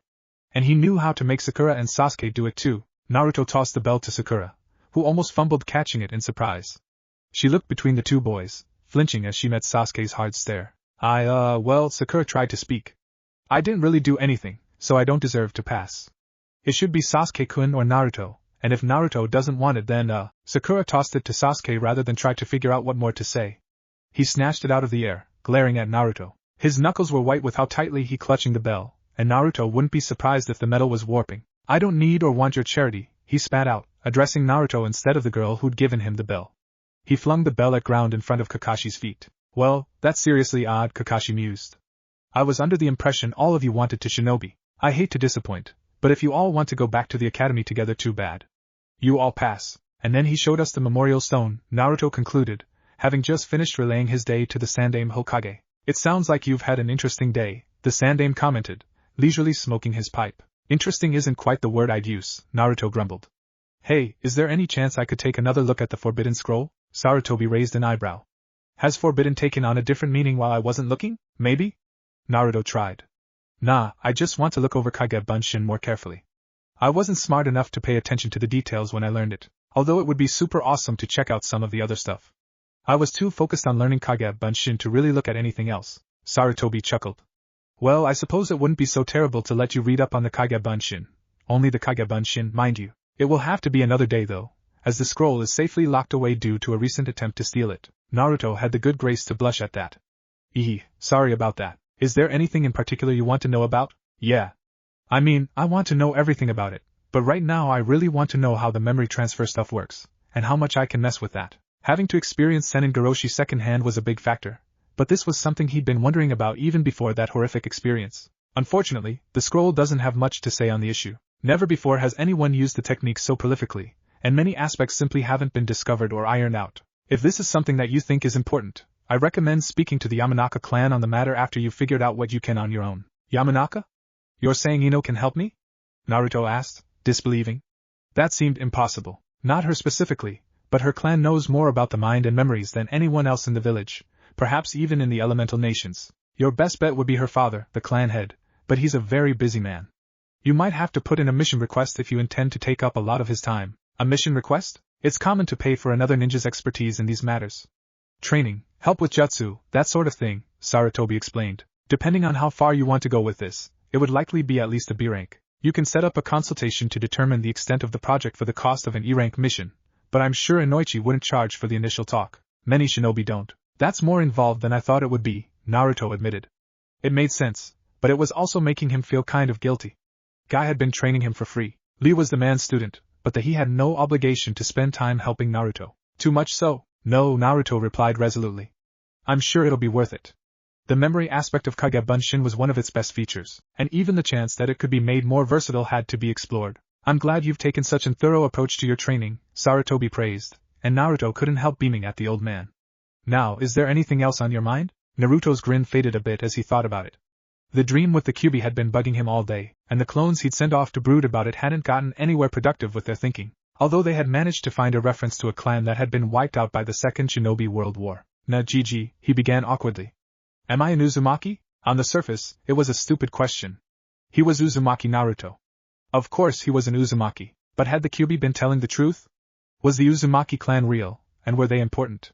Was he one of them? And had the old man known about it and not told him? Yes, that's it. Naruto wondered. Of the Uzumaki clan from Uzushio the Cure? Yes, Sarutobi admitted. Why has no one ever told me about them? Why didn't you ever tell me about them? Do you know who my parents were? Sarutobi sighed tiredly. I do know who your parents were, and I'm sorry I've never mentioned anything about it to you before. Your heritage, like your status as the container of the Kyuubi, has been hidden for many reasons. Your safety chief among them. Am I missing something here? My name is Uzumaki Naruto, Naruto said flatly. How exactly is that hiding the fact that I'm an Uzumaki? It's a bit counterintuitive, and rather tricky, Sarutobi said, chuckling a little. But there are some oddities about your situation that make it so that having your name be Uzumaki actually makes it so people think you're less likely to actually be one. Like your hair, for instance. My hair? Naruto said incredulously. Why does everyone keep picking on my hair? Even the damn Kyuubi says it shouldn't. The Kyuubi? Sarutobi cut him off suddenly, his gaze hard. You've been in contact with the Kyuubi? I wouldn't say contact, exactly. Naruto tried to explain the situation as quickly as he could. I had a dream last night, and the Kyuubi said I was an Uzumaki, and something about my hair and my chakra, and then some woman came and kicked his ass and I woke up. Start from the beginning, and tell me everything, Sarutobi ordered. So Naruto did, in as much detail as he could remember. This is unexpected, Sarutobi told him, after he'd finished. You should have come to me about this when you woke up this morning. Naruto hung his head, dejected. It's not your fault, Sarutobi reassured him. No one warned you about this, so there was no way you could have known. Just keep that in mind from now on. Okay, Naruto agreed. Now can you please tell me what the deal with my hair is? It's really bugging me. If you insist, Sarutobi said amusedly. The vast majority of the Uzumaki clan had red hair. A blonde Uzumaki would seem an impossibility to anyone who remembers them. Red hair, like the woman in my dream, or whatever? Naruto realized. The proper term is mindscape, Sarutobi said. Coincidentally enough, this is also something that will require Yamanaka Inoichi's expertise. I'm afraid that this is a potentially very dangerous situation, and I'm going to have to insist that you see him today. This isn't a personal project, so you won't have to pay for anything. You may end up learning things that will help you with your Kagebunshin, so you can consider that a bonus. Oh, that makes sense. What exactly will I learning? At the very least, I want you to be able to exit your mindscape under your own power. We'll worry about anything else after we find out more about what happened. Okay, drop by the Yamanaka flower shop at 10 p.m. Inoichi will be told to expect you. A flower shop? Actually, that would explain a lot about Ino. Everything was a bit overwhelming. Talking to the Kyuubi had been a big deal for him, but he hadn't really thought about what the old man would think about it. There was still one more issue though. What about my parents? Naruto asked. Sarutobi paused for a long moment. If you asked me to tell you who your parents were, I will tell you. That didn't count as me asking? Do you trust me, Naruto? Sarutobi asked. Of course I do, Naruto replied instantly. Then will you trust me when I say there are good reasons for me not to tell you right now? That's not how it's supposed to work, Naruto thought in frustration. Can you tell me those reasons? I can tell you one of them. You knowing will increase the chances of other people finding out, and I would prefer to put that off as long as possible. Who they were was that important. There are many factors involved. Can you please just try to trust that I know what I'm doing? Sarutobi pleaded. This isn't a one-time only offer. If you decide that you absolutely need to know, you can come and ask at any time, so don't feel as though if you don't ask now the knowledge will be lost to you forever. I do trust you, but how am I supposed to just how long? Naruto changed tracks abruptly. When do you think it'll be a good time to tell me? He was angry. How could the old man do this to him? Dangling the identity of his parents in front of him and then playing the trust card? This was torture. At the rate things are developing, no later than 6 months. Naruto's hands were clenched so tightly his fingernails were drawing blood. I can't promise I'll wait that long, but I'll try, he bit out tersely. He stood up abruptly. I need to go hit things now. Thanks for being straight with me, Naruto-kun, Sarutobi called out as the boy practically fled the room. They would be very proud of you. That went about as well as could be expected, Sarutobi murmured. You have something to say, Kakashi? A basic illusion faded away to reveal the silver-haired Jounin leaning against the wall. I don't even know where to start anymore, he admitted. Just start with the concerns you had before my conversation with Naruto, the older man prompted. In that case, Kakashi knew exactly where to start. Guy's been training him. Why Guy and not you? Is that the issue? It took every ounce of restraint he had not to yell at his Hokage. Yes. How long do you think Guy has been training Naruto? Kakashi blinked at the non-sequitur. He thought about the boy's physical conditioning and his proficiency with Gukken. Factoring in Guy's teaching ability, 4 months. Maybe 5 or 6, but at least 4, he hedged. Naruto has been training with Guy for less than a week. No, Kakashi denied. That's impossible. Not with the way Naruto's been using Kagebunshin. What are you saying? Kakashi asked suspiciously. Kagebunshin doesn't work like that. You can train a little bit with it, but nothing to that extent, especially with subconscious experience like muscle memory. It never struck you as odd that the Kagebunshin was on the scroll of forbidden seals? Kakashi was surprised. It's actually on there? I thought it was just on the fake version you gave Naruto. Sarutobi smiled over his interlocked fingers. Fake version? Yeah, the fake no. It was real, Kakashi said in shock. But you knew what was happening the whole time. Why would you let him have the real scroll? To give him the opportunity to learn Kagebunshin off of it. Can you stop dancing around the point already? Kakashi knew better than to say that aloud. Why that in particular? Kagebunshin was the only thing on that scroll he even had a chance of learning. If he tried to learn something else, perhaps something more impressive sounding, he would have failed completely. The technique on the Forbidden Scroll is not the same one you use. It is the original version, which is why it's a hijitsu. High chakra cost is not enough to earn a place on that scroll. Kakashi was beginning to get an inkling of what was going on. The original version? What's the difference? Memory transfer, Sarutobi explained. Every single iota of the clone's experience goes back to the creator. Every thought, feeling, and impulse, no matter how irrelevant, which is why he can train his muscle memory. For most people, that makes the technique near unusable. Any more than a few minutes of memories is a risk for brain damage. It has a very limited range of applications. If you tried to copy Naruto's training, you'd end up with your brains leaking out of your ears. Kakashi was horrified. And you didn't warn him not to do it? You think me foolish, Kakashi-kun? We've known that Naruto would eventually be able to train like this since he was 4 years old. So all of that, the Gukken, the Jutsu, the seals, Kakashi realized, he was making those seals, wasn't he? All of that was learned in the last week? That's unbelievable. Kanahigaku no Jutsu. It's marvelous, isn't it? It even interferes with my crystal viewing technique. Another consequence of the perfect memory transfer is that your fun with Senin Goroshi is going to bite, or stab, rather, you in the ass. Kakashi paled as he realized what the Sandaime was saying, so that's why he was so pissed off. Fuck, we're not going to be able to pretend he's talentless anymore, Kakashi noted. He managed not to sound accusing. No, his rapid rise in skill will not go unnoticed for long. In fact, Sarutobi rooted through the papers on his desk until he found what he wanted. We intercepted a report on Naruto and Sasuke that we believe was headed for Otogakure. There was information about your test. Not much, but enough to show us that someone has been poking around with far too much interest. That just happened a few hours ago. Yes, Otogakure is certainly begging to be noticed. You didn't answer my question. Why Guy and not me? Kakashi persisted. Kakashi-kun, Sarutobi sighed. A shinobi must look underneath the underneath. Oh, don't look at me like that, he said as Kakashi's eye visibly twitched. That piece of wisdom is older than I am. My primary motivation was never making it look like Naruto wasn't a real threat, although that was a convenient bonus. I could have let you start training him when he was 5 or 6.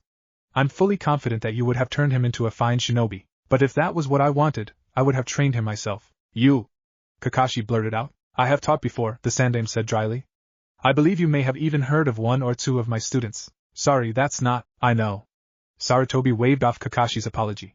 I have a cabinet full of detailed training plans for Naruto, dating all the way back to a week after he was born. Several of them I even wrote myself. If that was the direction I wanted to go in, I could have made him a match for you by now. I'm sorry, Kakashi, but if I had wanted Naruto trained like that, I would have been the one to do it. As much as it rankled Kakashi, it did make sense. Okay, but why didn't you train him then? I was going to, Sarutobi said, replacing the spent tobacco in his pipe. It lit itself with an elegant display of fire manipulation. The psychological and physiological reports projected the optimal starting time would be when he was 7 years old, although he was scheduled to start chakra control exercises a year earlier. What happened? Kakashi had never had any inkling of this. It had always seemed as though there was never any intention of training Naruto. It was his 6th birthday, and we were celebrating at Ichiraku's, the old man reminisced. He was to begin the preliminary stages of his training later in the day. He asked me what a Hokage was, and I told him. I suppose I was in an odd mood given the circumstances, but the explanation I gave him wasn't meant for a 6-year-old. I told him fully and honestly what I felt the Hokage should be, and he understood.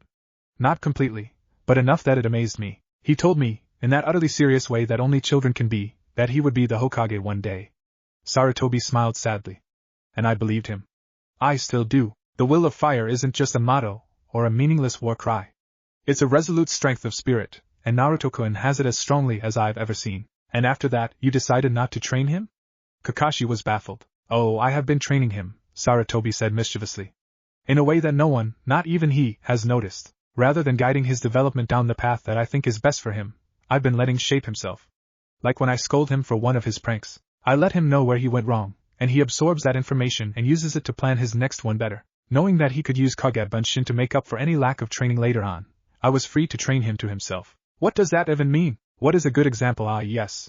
When the academy teachers started deliberately helping Naruto less than the other students, I could have stepped in, made them aware that I knew what was going on, and everything would have straightened itself out. Instead, I waited. Naruto began working harder, looking for the answers on his own. Sometimes he would succeed, and sometimes he would fail. And sometimes he would exceed success. Pay attention to his henge if you want to see something amazing. It wasn't a fair position to put a child into, and I was ready to stop the instant it looked like the pressure was getting to him.